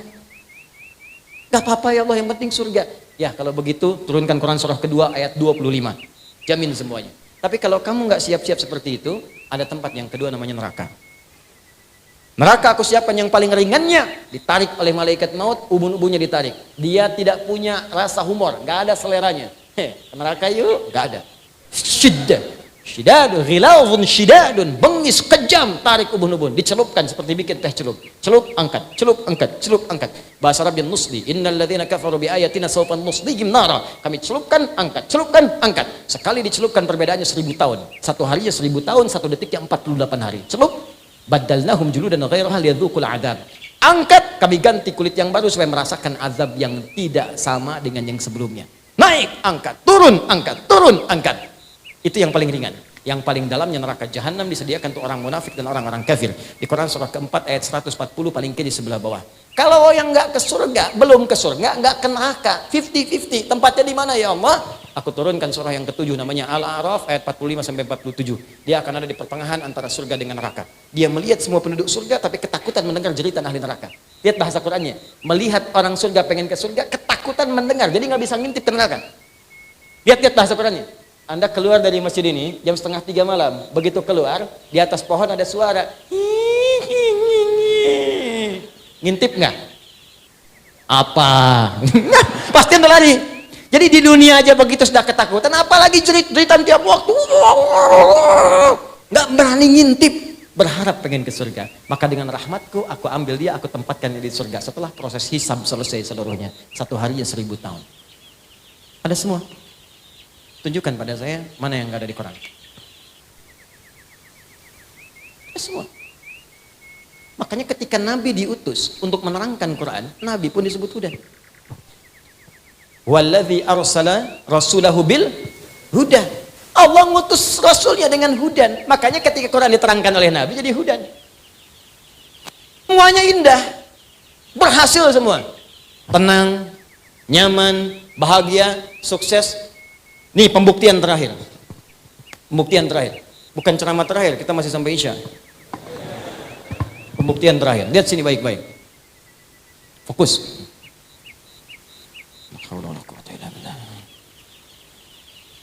Ya Allah ampuni dosaku ya Allah.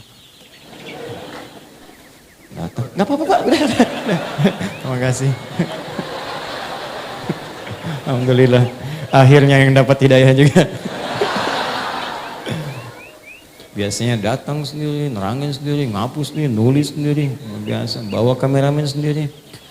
Allah, jemaah cuma ngelihat, kadang senyum, ketawa masuk surga, enak banget.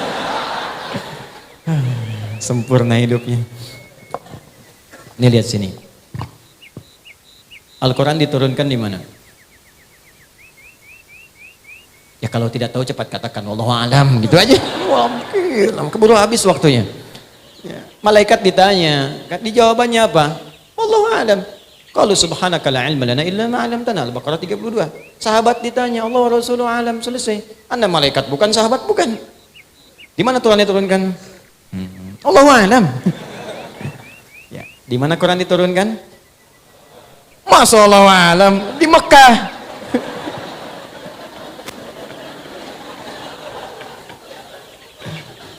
Al-Quran diturunkan di mana? Di Mekah. Mekah itu ada umatnya disebut dulu dengan nama apa? Apa namanya? Jahiliyah. Ada jahlun, ada jahilun, ada jahiliyah, itu beda. Jahiliyah. Sampingnya ada Ar-Rum, Romawi. Di sini ada Furs, Persia.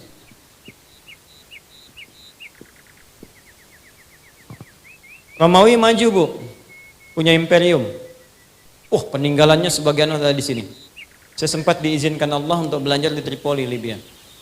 Punya Leptis Magna dengan Subrata. Itu sepanjang laut Mediterania. Sampai ke Italia, sampai ke sana. Itu peradaban Romawi masih terlihat sampai sekarang. Bekas-bekasnya. Masih ada. Kolosiumnya. Masuk saya ke sana. Saya masuk, saya pelajari, saya lihat. Bahkan mereka sudah punya sistem spa. Salon spa gitu. Udah ada. Bikin. Saya lihat semua. Ada pertarungan, tempat gladiator, macam-macam. Ada semua. Ya. Kemudian sempat saya ke Turki. Situ daerah itu kan memanjang Mediterania ke sana. Ada juga sebelah sana. Romawi udah punya peradaban. Persia punya kekaisaran. Sampai sekarang kelihatan sistemnya dan sebagainya. Maju. Terutama ahli di bidang administratif.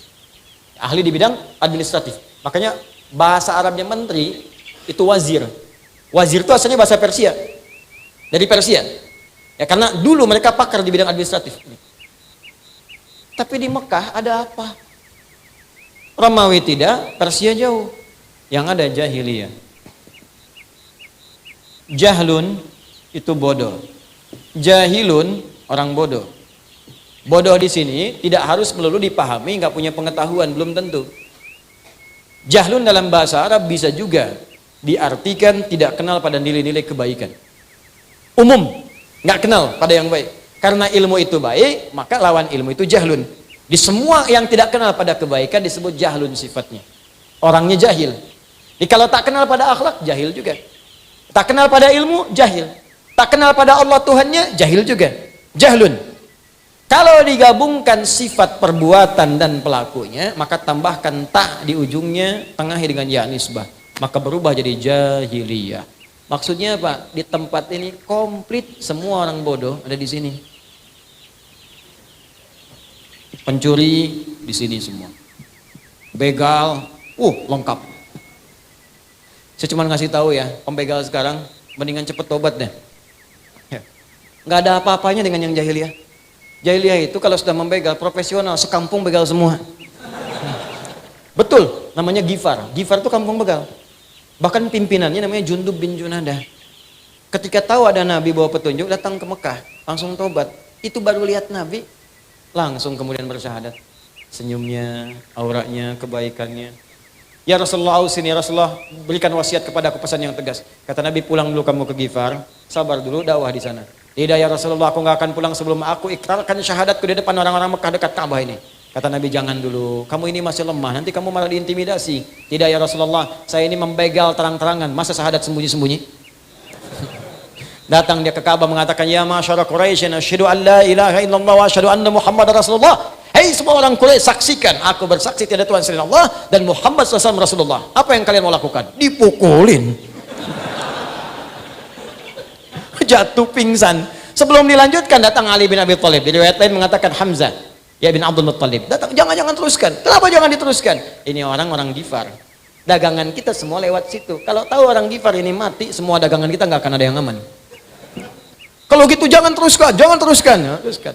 Pulang kemudian ke Gifar. Dakwah di Gifar. Mantan begal dakwah. Begitu Nabi kemudian hijrah ke Madinah, menetap di sana, heboh Madinah. Dog digdug, suara kaki bergemuruh. Keluar melihat, ternyata sekampung Gifar dipimpin Jundub bin Junadah datang ke Madinah untuk menyatakan masuk Islam. Mantan begal, tobat. Begal paling profesional, tobat jadi dai. Dan setelah itu banyak meriwayatkan hadis. Masih ingat teman-teman? Kalau bangun tidur baca doanya apa? Langsung aja. Alhamdulillahilladzi ahyana ba'dama amatana wa ilaihin. Siapa yang meriwayatkan hadis itu? Dua orang. Di Al-Bukhari nomor hadis 181 yang meriwayatkan dua orang. Satu Mu'adz bin Jabal, yang kedua Jundub bin Junadah. Kalau pengen dilengkapi, buka Abu Daud nomor hadis 1367 yang meriwayatkan Ibnu Abbas. Karena Nabi sallallahu alaihi wasallam idza istayqadha min naumihi fajalasa. Adalah Nabi sallallahu alaihi wasallam jika bangun dari tidurnya tidak langsung berinteraksi dulu, duduk sebentar. Duduk dulu. Ini secara kesehatan bagus. Famasakha biyadihi min athari naumihi, maka beliau melihat tangan terbaiknya, tangan bersihnya untuk menghapus bekas kantuknya. Jadi jangan langsung baca doa, hilangkan dulu kantuknya. Ini baru bangun udah baca doa. Memang bangun 2:30, begitu sadar jam 5. Gitu. Baca. Baru baca doa. Ada semua. Nah, saya kembalikan yang ngejelakan mantan begal untuk menunjukkan bahwa saya ini dulu mantan begal. Tempat saya kampung begal. Maka disebutkanlah nama daerahnya untuk mengingatkan orang-orang di masa depan. Ayo tobat, balik. Ini perbuatan nggak bagus. Maka disebutkanlah dengan nama daerahnya, diambil kunyahnya. Kunyahnya Abu Dzar, asalnya dari Ghifar. Kalau ingin menunjuk daerah, tambahkan al di depannya, ujungnya i. Ana Abu Dzar al-Ghifari. Tambah al, ujungnya i. Sama dengan begini. Maaf, Syekh Nawawi al-Bantani, Syekh Yasin al-Padami, Imam al-Bukhari, namanya bukan al-Bukhari, namanya Muhammad. Punya bapak Ismail, punya kakek Ibrahim, kakek buyut Al-Mughirah, yang buyut Al-Bardizbah, tinggal di Kecamatan Ju'fah, Kabupaten Bukhara, Provinsi Khurasan, negaranya sekarang Uzbekistan. Karena dari Bukhara maka menyebut Al-Bukhari. Anda siapa misalnya? Anda Yono dari Darsan, Jogja, kembali ke Mekah, kenalkan, ana Yono Al-Darsani Al-Jogjai. Al-Imperiumi Al-Qadimi misalnya. Nah, itu i. Ini tobat semua. Jadi pezina, lengkap. Kalau bosan dengan istri, istri bosan dengan suami, tukeran dengan tetangganya besok. Ini jahiliyah. Pemabuk, jangan tanya, maaf ya, pemabuk paling pemula sehari 5 kali. Yang sekarang nggak ada apa-apanya lah, gitu ya. Ini pemabuk paling pemula. Penipu, ulung, riba, komplit, ada semua, makanya disebut jahiliyah. Nih, perhatikan apa yang ingin saya sampaikan. Indahnya Allah memberikan pelajaran kepada kita. Al-Quran tidak diturunkan di Romawi. Supaya orang tidak berkata, pantas umatnya maju, ya Romawinya sudah maju. Al-Quran tidak diturunkan di Persia supaya orang tidak ngeles mengatakan, pantas hebat Qurannya turun di Persia. Tapi Allah turunkan di sini. Dengan semua sifat keburukannya. Cuman dalam masa yang singkat, kurang dari 23 tahun selesai semua. Bahkan sudah sampai ke seantara bumi disampaikan pesan-pesannya. Dari jahiliyah tiba-tiba mereka berubah, bertransformasi menjadi khairu ummah. Jadi kalau Anda ingin cari orang jujur, maka yang paling jujur cuma ada di masyarakat ini. Kalau Anda ingin orang cari penyabar, yang paling sabar ada di sini. Kalau Anda cari orang tawadhu, yang paling rendah hati ada di sini. Kalau Anda cari orang dermawan, yang paling dermawan ada di sini.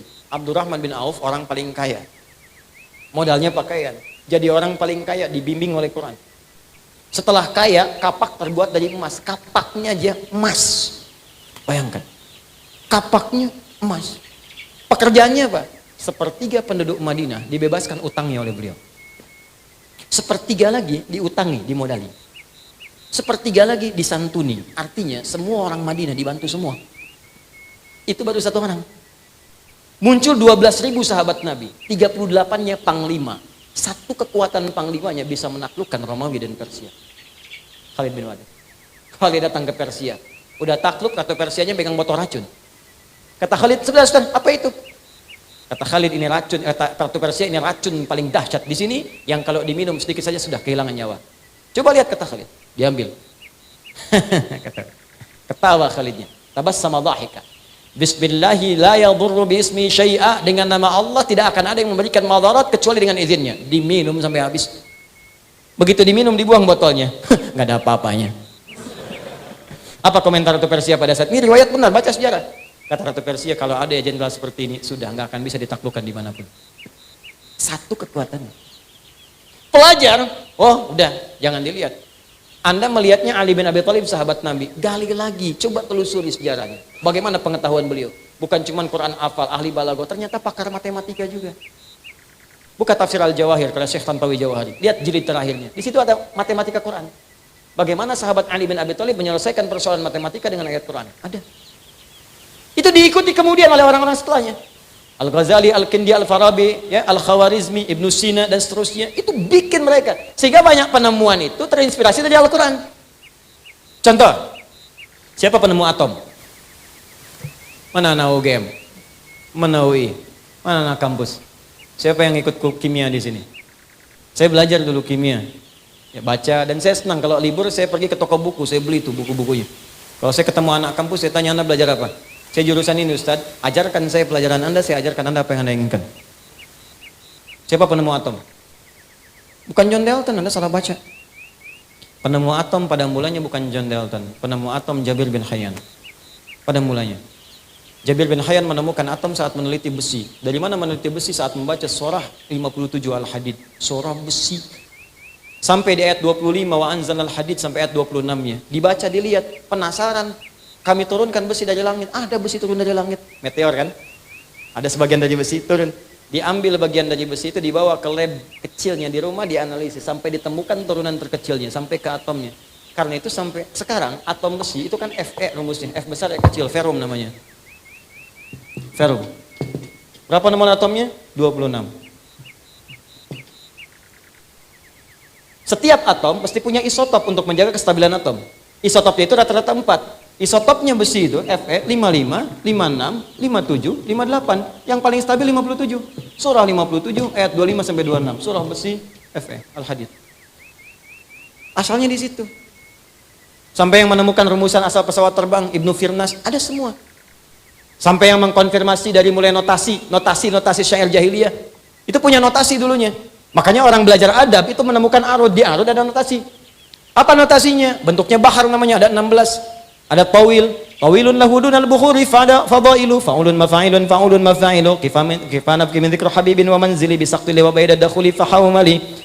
Rajas, mustaf'ilun, mustaf'ilun, mustaf'ilun, mustaf'ilun, mustaf'ilun, mustaf'ilun, sauti safiril bulbuli, hayyaja qalbi thamili, al-ma'u wa zahru ma'a ma zahri lahzul muqali, fa anta ya sayyidi wa sayyidi wa maulali, fakam tayyumuni ghuzailun uqayqali, qataftuhu madwatin fi hadha ar-rajuli, faqala la la la la faqad ghada muharwili, wal walad wali waliya wa iladi faqultu la tuwalwili, fabayinu lu'lu ali qala tawhina kadha wa dzul muqali, kahatan kakailali tabtabuli. Tuh.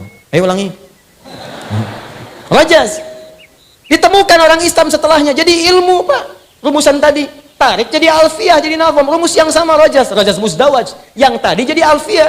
Kalamuna lafdun mufidun kastaqim wasbun wa fi'lun thumma harfunil kalim wahiduhu kalimatun wal qawlu am wa kalimatun biha kalamun qad yu'am bil jarni wat tanwini wan nida wa al wa musnadin lismi tamyizun hasal bitafa'alti atat wa ya if'ali wa nun iqbalanna fi'lun yanjalli. Hafal 1002 bait, paham Anda pakar nahwu dan saraf. Jadi ilmu.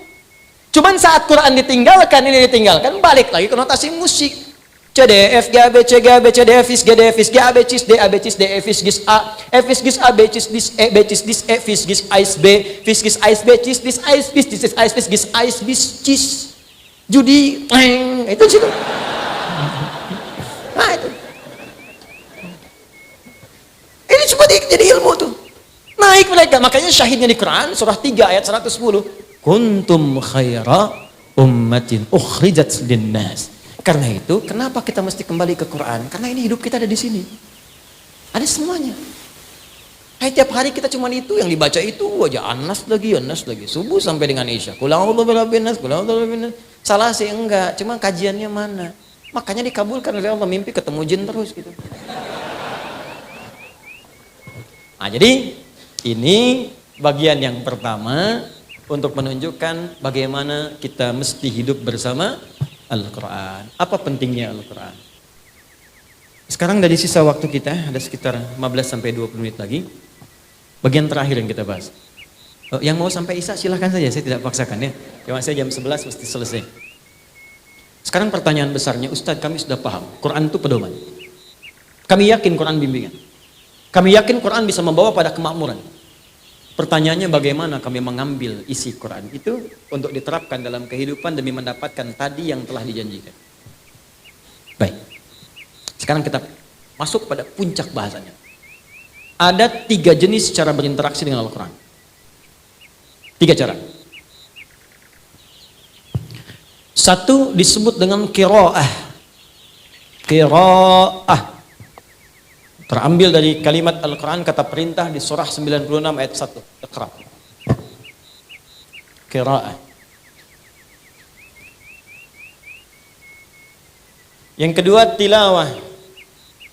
Terambil diantaranya kata perintah di Quran surah ke-29 ayat 45. Utslu ma uhiya ilaika minal kitab. Yang ketiga tahfidz, hifdz, zikir.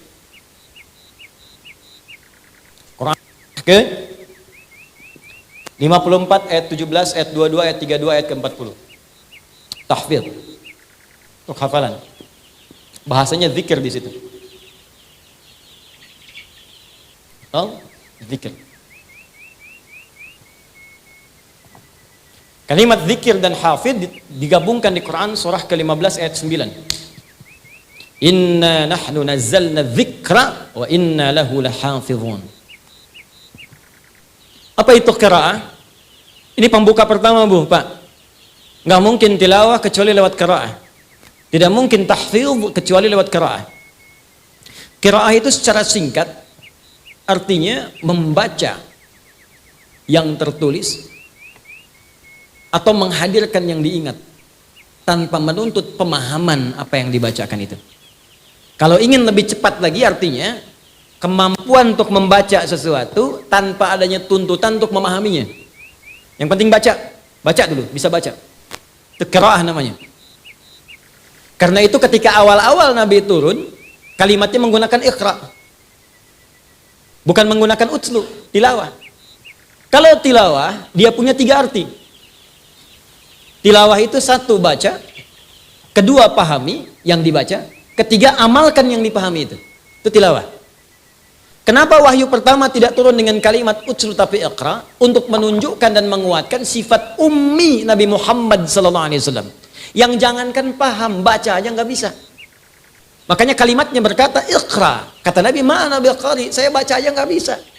Saya betul-betul nggak bisa baca. Maka Allah langsung menyempurnakan kalimat itu dengan menurunkan kemudian kelengkapannya. Iqra bismi rabbikal ladzi khalaq. Kata Allah, kamu baca, lakukan karena Allah. Bukan karena nggak ada guru yang bisa mengajar kamu membaca. Bukan karena kamu tidak pernah sekolah. Lakukan semua karena Allah yang menciptakan engkau saja begitu mudah. Apalagi membuat engkau bisa mengikuti bacaan. Lebih mudah bagi Allah. Jadi di sini ada qiraah. Dari sini diturunkan kemudian akar katanya sampai ketemu kalimat Quran. Quran itu dari qiraah juga. Asal kata qiraah sebetulnya akar katanya qur'u. Al-qur'u, qur'un, qaf, ra, hamzah begini. Qur'un. Bunyi yang terdengar. Makanya kalau kita baca umumnya diperdengarkan bunyinya. Nih lihat sini.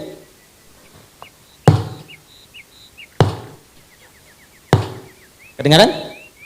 Quran. Kalau sengaja diperdengarkan supaya terdengar, sekali pendengaran, maka berubah dari Quran jadi qiraah namanya. Alhamdulillahi Rabbil Alamin. Sekali.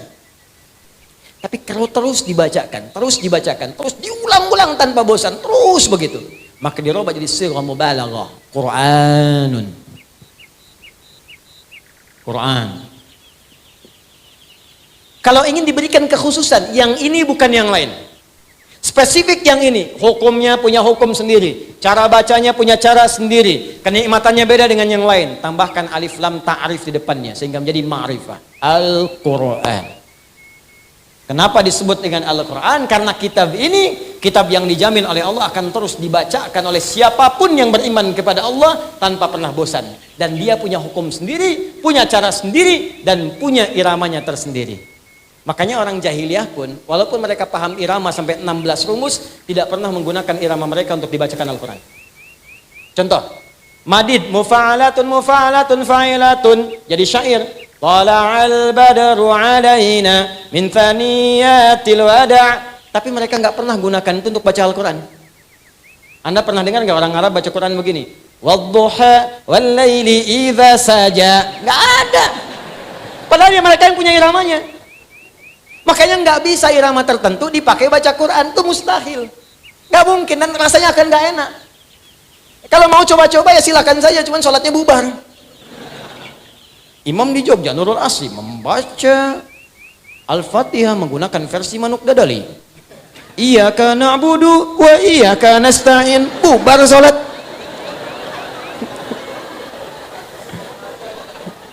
Makanya ngaji itu penting. Kalau orang ngaji nanti muncul langgam ini karena nggak belajar. Itu poinnya.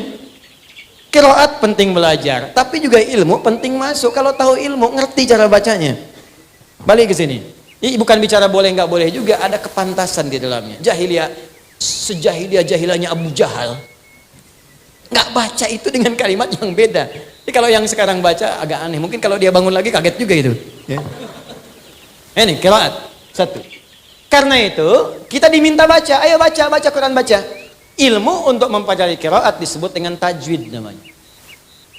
At-tajwidu lughatan al-ityanu bil jayyidi wa istilahan ilmun yurafu bi aqwa mustaqim min sifati wal mududi wa ghairi dzalika katarqiqi wa tafhim wa nahwihima ma ghayatu ilmi at-tajwid ghayatu bulughun nihayati fi itqani lafdhil qur'ani alamatul qiyam min al-hadrati nabawiyyati as-sahiyyati wa qila ghayatu sawnul lisani al-khata'i fi kitabillahi ta'ala. Paham? Tidak. Tajwid itu secara singkat membaca dengan baik dan benar. Panjang-panjang itu aja mananya. Supaya bagus bacaan, benar bacaan, tajwid. Makanya orang dulu belajar tajwid itu bagus benar, tidak muncul tahsin. Kenapa ada tahsin sekarang? Karena cara bacanya tidak baik dan benar. Saya mau kasih rahasia sebentar ya, untuk berbagi saja. Ini diantara kita saja. Jadi kalau kita baca Quran benar, belakang kedengeran nggak? Baik. Jadi kalau kita baca Quran betul 20 ayat saja, kesananya mudah, tinggal gharib muskilah saja. Jadi kalau kita benar bacanya, belajar dengan tajwid, sabar 20 ayat saja, itu kesananya itu akan mudah. Karena Quran itu unik. Allah itu subhanallah, Allahu Akbar, maha sayang sama kita. Jadi makhrajul huruf, ada huruf 29 itu, kalau keluar itu dibagi 3, ada yang paling ringan disebut harful hawa, itu ada 2, ada yang menyebut 3, alif, hamzah, ha. Dia nggak ada sekat.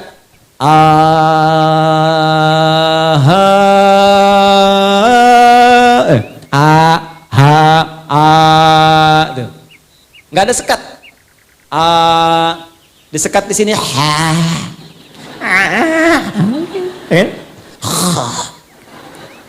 Jelas. Yang kedua itu nanti keluar yang agak sulit. Bok.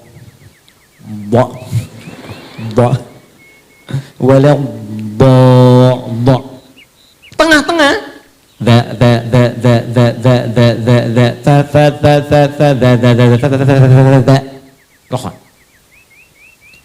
Perhatikan keindahannya. Begitu kita baca Quran surah Al-Fatihah, dari mulai udara, di sini hawa, sampai ke lisan, sampai ke bibir. 3 ini disingkat dengan 3 huruf, alif, lam, dan mim. Alif dari hawa, lam sampai ke lidah, mim sampai ke bibir. Dari segi tajwid, bukan tafsir. Setelah itu dimulai dengan pertengahan. Dha. Alif, lam, mim. Dha. Dzalikal kitabu la raiba fih.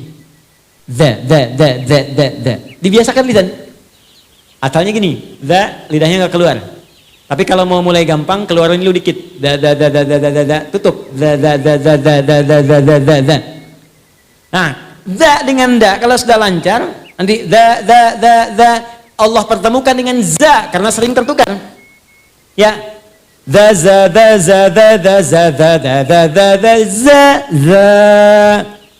karena kalau nanti nggak lancar, baca idza aja ketukar-tukar. Azalzalah. Idza zulzilatil ardu zilzalah. Apalagi ada yang ijajul jilatil ardu jilat tuh.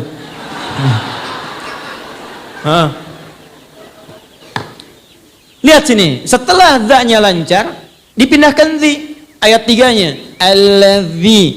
Alladzina yu'minuna bil ghaib. Dhi. Setelah dha dengan dhi lancar ketemu za. Alladzina yu'minuna bil ghaibi wa yuqimuna as-salata wa mimma za. Setelah lancar za, dhi dipertemukan dengan zi. Ayat 4. Walladzina yu'minuna bima unzila ilaik. Kalau udah lancar sampai ke 70 71, ketemu semua di situ. Fa, sa, ha, ada semua.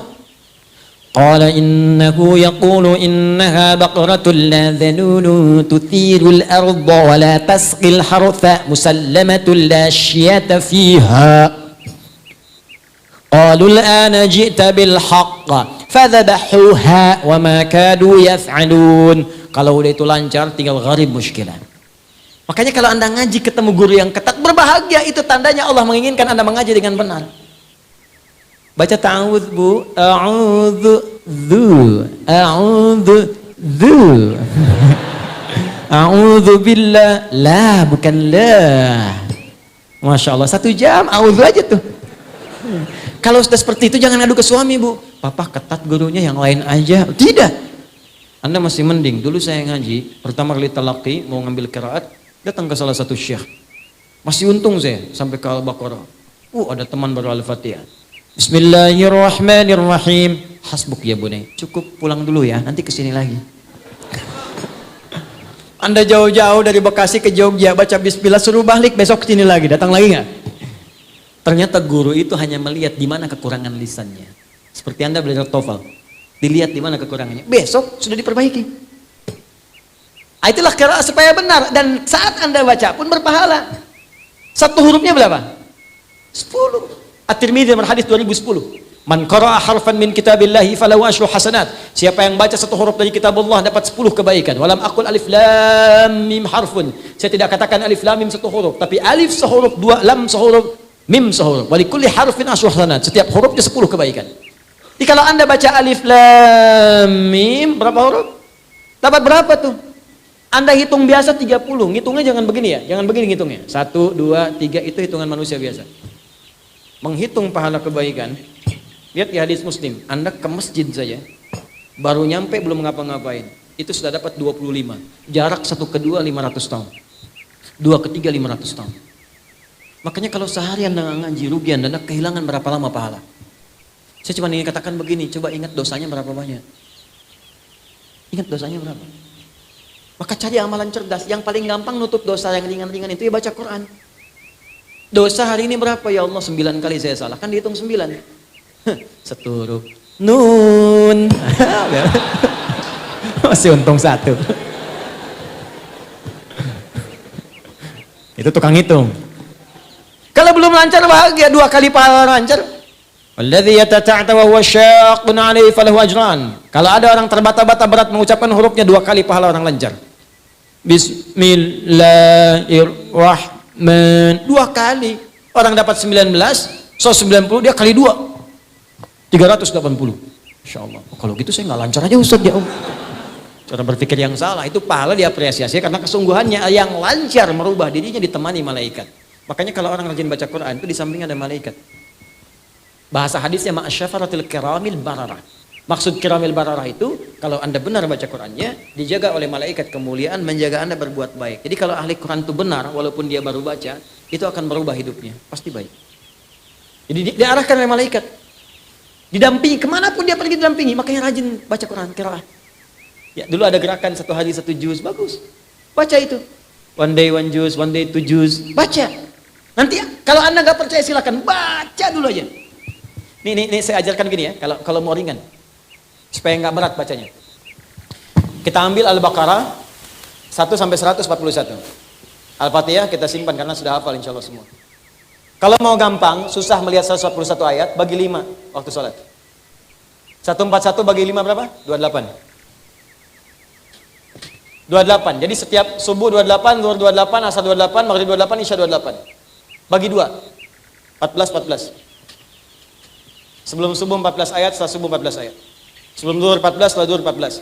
14 ayat itu kan paling 5 menit, Pak. Apa nggak punya waktu untuk akhirat kita 14 menit? Apa tidak punya waktu untuk cahaya kubur kita 14 menit? Hanya 5 menit saja, 14 ayat. Nanti rasakan perbedaannya saat kita pulang. Saya cuma katakan begini, setiap kita pasti pulang. Kita pasti meninggal. Itu pasti. Dan kita nggak bisa pilih. Mungkin hari ini, mungkin sore ini, mungkin malam ini. Dan kita yakin kita pulang. Saya tadi katakan, Anda ke Jogja saja, ke sini aja butuh bekal. Itu baru antar dunia, di inter dunia di situ. Sekarang kita mau meninggalkan dunia, dan bekal apa yang kita bawa? Minimal perbanyak ini. Sekarang anak-anak kecil sudah pada hafal malah, Pak. Anak kecil, 4 tahun, 5 tahun, hafal Quran 30 juz. Ya, saya mengajar di Bekasi itu ada anak-anak bimbingan. Ada yang belum TK bahkan. Maghrib sekarang hampir setengah 7 di Bekasi. Mereka jam setengah 6, jam 6 sudah datang ke masjid. Berjamaah di masjid, menghafal Quran. Ada yang sekian juz, ada yang khatam dan seterusnya. Ada yang ba'da isya baru pulang, ba'da isya kerjain PR di masjid. Anda bayangkan anak 3, 4 tahun, 5 tahun sampai menghafal Quran khatam 30 juz. Untuk persiapan dia pulang, padahal dia belum balik. Anda diberikan 30 tahun, 40 tahun, 50 tahun, apa yang Anda kerjakan kalau sampai hari ini aja baca belum punya waktu? Apa yang Anda lakukan? Berusaha dengan benar. Saya sering sampaikan sebuah kisah yang anak dari Masjid itu Mu'ab. Sampai dihafal Quran padahal buta matanya, menempuh jarak 20 km, pakai motornya jadul. Di tengah jalan dia mengulang-ulang kembali, diantar bapaknya. Bapaknya kemudian tak hafal, anaknya hafal. Padahal bapaknya melihat. Satu kali datang reporter tuh, mengecek, kenapa Anda mau menghafal Quran begini? Apa jawabannya? Demi Allah katanya. Ini sebagai persiapan saya pulang menghadap Allah. Saat saya berjumpa sendirian dengan Allah. Ayah tak menemani lagi, ibu nggak ada lagi. Saya akan berkata kepada Allah pada hari itu, ya Allah, saya sudah berusaha menghafal Quran dalam keadaan mata saya buta. Kalau bekal ini belum cukup mendapatkan ridhamu untuk ke surga, mohon kurangi hukuman saya di neraka dengan Quran yang telah saya hafalkan ini. Seorang anak buta menghafal Quran untuk membawa persiapan bertemu dengan Allah. Lantas apa persiapan kita untuk kembali? Makanya mulai dari sekarang, pasti akan ada perubahan termasuk pada hidup kita di dunia. Saya berani mengatakan ini karena saya telah memulainya untuk diri saya pribadi. Setidaknya semua yang dijanjikan 100% tidak ada yang luput sampai hari ini. Maka saya yakin kita semua bisa. Syarat membaca Quran bukan jadi ustaz. Cukup kita beriman pada Allah, maka orang beriman pasti akan bersentuhan dengan Al-Quran. Walladzina yu'minuna bima unzila ilaik. Apa yang diturunkan pada Nabi Muhammad? Al-Quran. Bikin waktu dari sekarang, bikin kurikulum. Kalau sudah lancar, naikkan pada yang kedua. Apa yang kedua? Tilawah. Ini. Mulai pahami isinya. Sampai kapan baca Quran gak ngerti isinya? Bahkan ada sindiran halus tapi tajam. Buka Quran surah 29 ayat 45. Allah menyindir lewat sholat, pakai utslu dari tilawah. Tilawah itu kan baca, pahami, amalkan. Kata Allah, utslu ma uhiya ilaika minal kitab wa aqimis sholat. Sebelum engkau sholat, baca dulu, pahami dulu bacaan-bacaan sholat, bacaan-bacaan Quran, yang engkau akan bawa dalam sholatmu. Setelah paham, baru sholat. Belajarnya begitu. Bukan berarti Anda sholat gak paham gak boleh, tidak. Maksudnya kalau ingin berkualitas, pahami sampai paham, baca. Sekarang saya tanya, berapa persen bacaan sholat? Ruku ngerti nggak yang dibaca? Sujud paham nggak? Ya bagaimana Anda bisa khusyuk kalau nggak ngerti yang dibacakan? Bagaimana bisa nikmat kalau nggak paham? Makanya pikirannya liar. Di dalam hadis Abu Daud, kata Nabi, setan itu kalau kita sudah takbir, datang setan menggoda. Ada setan penggoda orang sholat namanya khinzib. Bahkan dari sejak wudhu namanya walhan. Itu setan yang menggoda Anda, apakah saya batal nggak? Udah batal nggak? Itu walhan namanya. Saat sholat Anda sudah begini, komat, itu masih bisa fokus. Gak ingat apa-apa. Tapi kalau Anda takbir, kata Nabi, kalau Anda sudah bertakbir, fayaqulu syaitanu udhkur kada. Maka setan mulai menunaikan tugasnya di situ. Mulai bermain dia. Ingat ini ya, ingat itu ya. Makanya jangan kaget ketika Anda mulai takbir, semua diingat. Allahu Akbar. Status belum diupdate, media sosial belum dijawab, macam-macam. Muncul semua. Bahkan ceramah saya pun ini nanti muncul di zuhur nih, kalau nggak percaya. Allahu Akbar. Ingat ya, kata Ustaz Adi, begitu kamu takbir, setan akan menggoda. Itu setan tuh. Setan itu. Ada. Nah, caranya bagaimana memahami? Jadi begitu lisan mengucapkan Allahu Akbar, pikiran menerjemahkan Allah Maha Besar, hati meresapi. Aku mengatakan Allah Engkau Maha Besar, tapi aku sering merasa besar dalam kehidupan. Sombong pada orang, merasa diri yang paling hebat. Itu akan hadir kehusyuan dalam jiwa kita. Itulah tilawah. Makanya orang tua kita dulu sampai kekinian, bahkan ada kalau ada kegiatan formal, kegiatan formal itu selalu kalau ada yang baca Quran, qiraah namanya qari, di sampingnya pasti ada yang menerjemahkan. Umumnya begitu. Untuk menyampaikan makna umumnya. Kalau yang baca qari, yang menerjemahkan siapa namanya? Tuh, sari tilawah. Ya di bahasa Arab sebutnya tilawah saja. Cuman masuk ke Indonesia, mungkin yang pertama kali tilawah namanya busari. Makanya disebut sari tilawah. Kalau Dodi mungkin Dodi tilawah. Nah ini tilawah. Nah sekarang bagaimana praktek tilawah yang diajarkan, ditunjukkan oleh Nabi? Gini caranya. Tidak harus memaksa diri kita dari awal sampai akhir. Tidak. Yang kita butuhkan aja apa? Al-Fatihah jelas butuh. Jelas karena dipakai tiap hari dalam sholat. Maka sekarang coba tilawah Al-Fatihah. Tilawah, baca tafsirnya. Amalkan isinya. Setelah itu, coba cek pekerjaan kita. Tuntutan aktivitas keseharian, apa yang kita kerjakan? Passionnya apa? Anda pengajar. Kenapa Anda tidak mengeluarkan ayat-ayat mengajar dalam Al-Quran? Ayat-ayat ilmu. Teman-teman yang kampus, yang kuliah, kenapa nggak keluarkan ayat-ayat ilmu? Pelajari bagaimana cara belajar yang efektif, cara mengingat, cara menghafal. Bahkan kalau Anda benar, Anda akan masuk golongan kelima. Manusia sekarang cuma 4. Cepat ingat, lambat lupa. 1. Agak jarang juga sekarang. Cepat ingat, cepat lupa. Banyak. Cepat ingat, teman-teman sekalian. Maaf. Lambat ingat, lambat lupa. Ini lebih banyak. Yang keempat makin banyak. Cepat ingat, cepat lupa. Maaf. Lambat ingat, cepat lupa. Ingatnya lambat. Udah 2 jam saya ceramah, paham? Tidak. Terangkan lagi, paham. Keluar masjid, lupa. Lambat ingat, cepat lupa. Tapi yang ini melahirkan manusia kelima. Cepat ingat, sulit lupa. Jadi bukan mau ingat, mau lupa susah. Dibacakan sekali hafal. Itu mau lupa susah. Biasanya kan yang begitu utang. Ini ilmu. Ada keluarkan. Coba ibu belakang, berapa lama ibu jadi ibu? Akhwat, kenapa nggak mengeluarkan ayat-ayat bimbingan jadi perempuan dalam Al-Quran? Apa tugas perempuan? Apa kewajibannya? Sehingga Anda mengerti kenapa saya mesti berhijab. Apa bedanya hijab dengan kerudung? Kenapa saya mengerjakan ini? Bagaimana kalau datang bulan tiba? Apa yang dikerjakan? Ada semuanya. Bagaimana mencari jodoh yang baik? Laki-laki yang baik, suami yang baik. Apa ciri-cirinya? Ada semua. Termasuk antum, ikhwan, ada semuanya. Jadi suami yang baik, ayah yang baik, ada semua. Bekerja ada seperti yang saya bacakan tadi. Kenapa kita tidak turunkan? Yang telah merumuskan itu sampai didetilkan dengan keterangan nabinya, ini ayatnya, ini hadisnya, ini ayatnya, ini hadisnya, adalah Al-Imam Al-Bukhari. Dan menuliskan ini selama 16 tahun. Cuman kitab ini sekarang tidak diaktualisasikan dalam bentuk pelajaran-pelajaran detail tematik. Cuma jadi bacaan dan kajian saja. Nama kitabnya apa? Al-Jami As-Sahih Al-Musnad Al-Mukhtasar min umuri Rasulillahi sallallahu alaihi wasallam wa sunanihi wa ayyamihi. Itu nama kitabnya. Coba ulangi.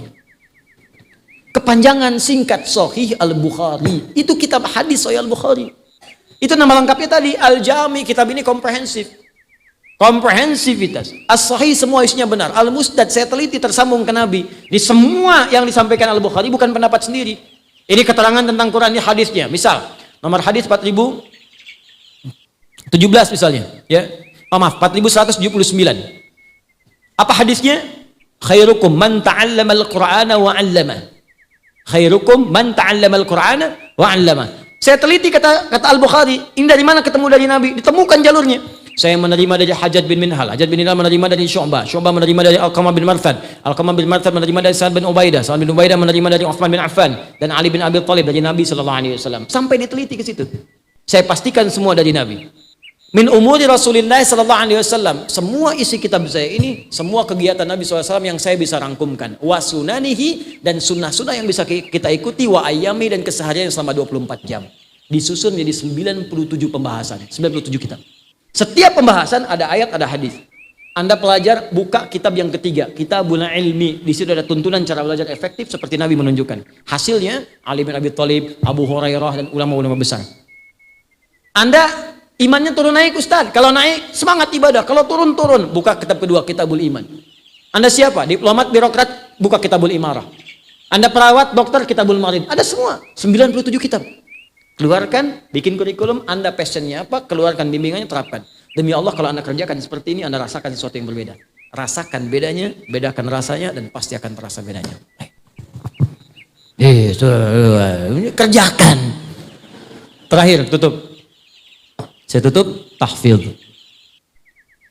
Kan kalau kita mau kerjakan tapi bawa-bawa mushaf, capek juga. Antum mau rapat di kantor, rapat dalam Al-Quran. Mau lamaran, cara lamaran dalam Al-Quran, kelamaan. Kata Allah, mau nggak kalau saya berikan rumus cepat, mudah menghafal Al-Quran semudah-mudahnya. Maka turunkan yang ketiga namanya tahfidz. Menanamkan Qurannya dalam jiwa kita. Jadi kalau mau dibawa kemanapun ada.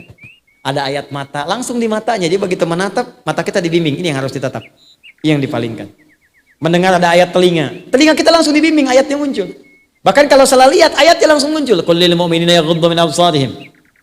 Kaki mau jalan, wala tamshi fil ardi maraha. Wa ibadur rahmanil ladzina yamshuna 'alal ardi hauna. Ada semuanya, dibimbing Quran, jadi manusia Quran Anda. Itu yang paling indah. Wah, kalau sudah begitu enak. Demi Allah tidak ada kenikmatan kecuali Al-Quran. Saya buka karantina untuk menghafal Quran dengan cepat dari metode Al-Quran. Kita beri nama At-Taisir. Insya Allah 30 hari hafal Quran. Dan ternyata ada yang hafal 15 hari, 18 hari, 22 hari. Demi Allah saya katakan, setiap orang yang sudah selesai hafalan Qurannya, itu bisa jatuh tersungkur karena saking mendapatkan kenikmatan yang luar biasa yang belum pernah dirasakan sebelumnya. Nangis. Terus telepon ibunya. Wah, Pak, saya bayangkan gini aja Pak ya.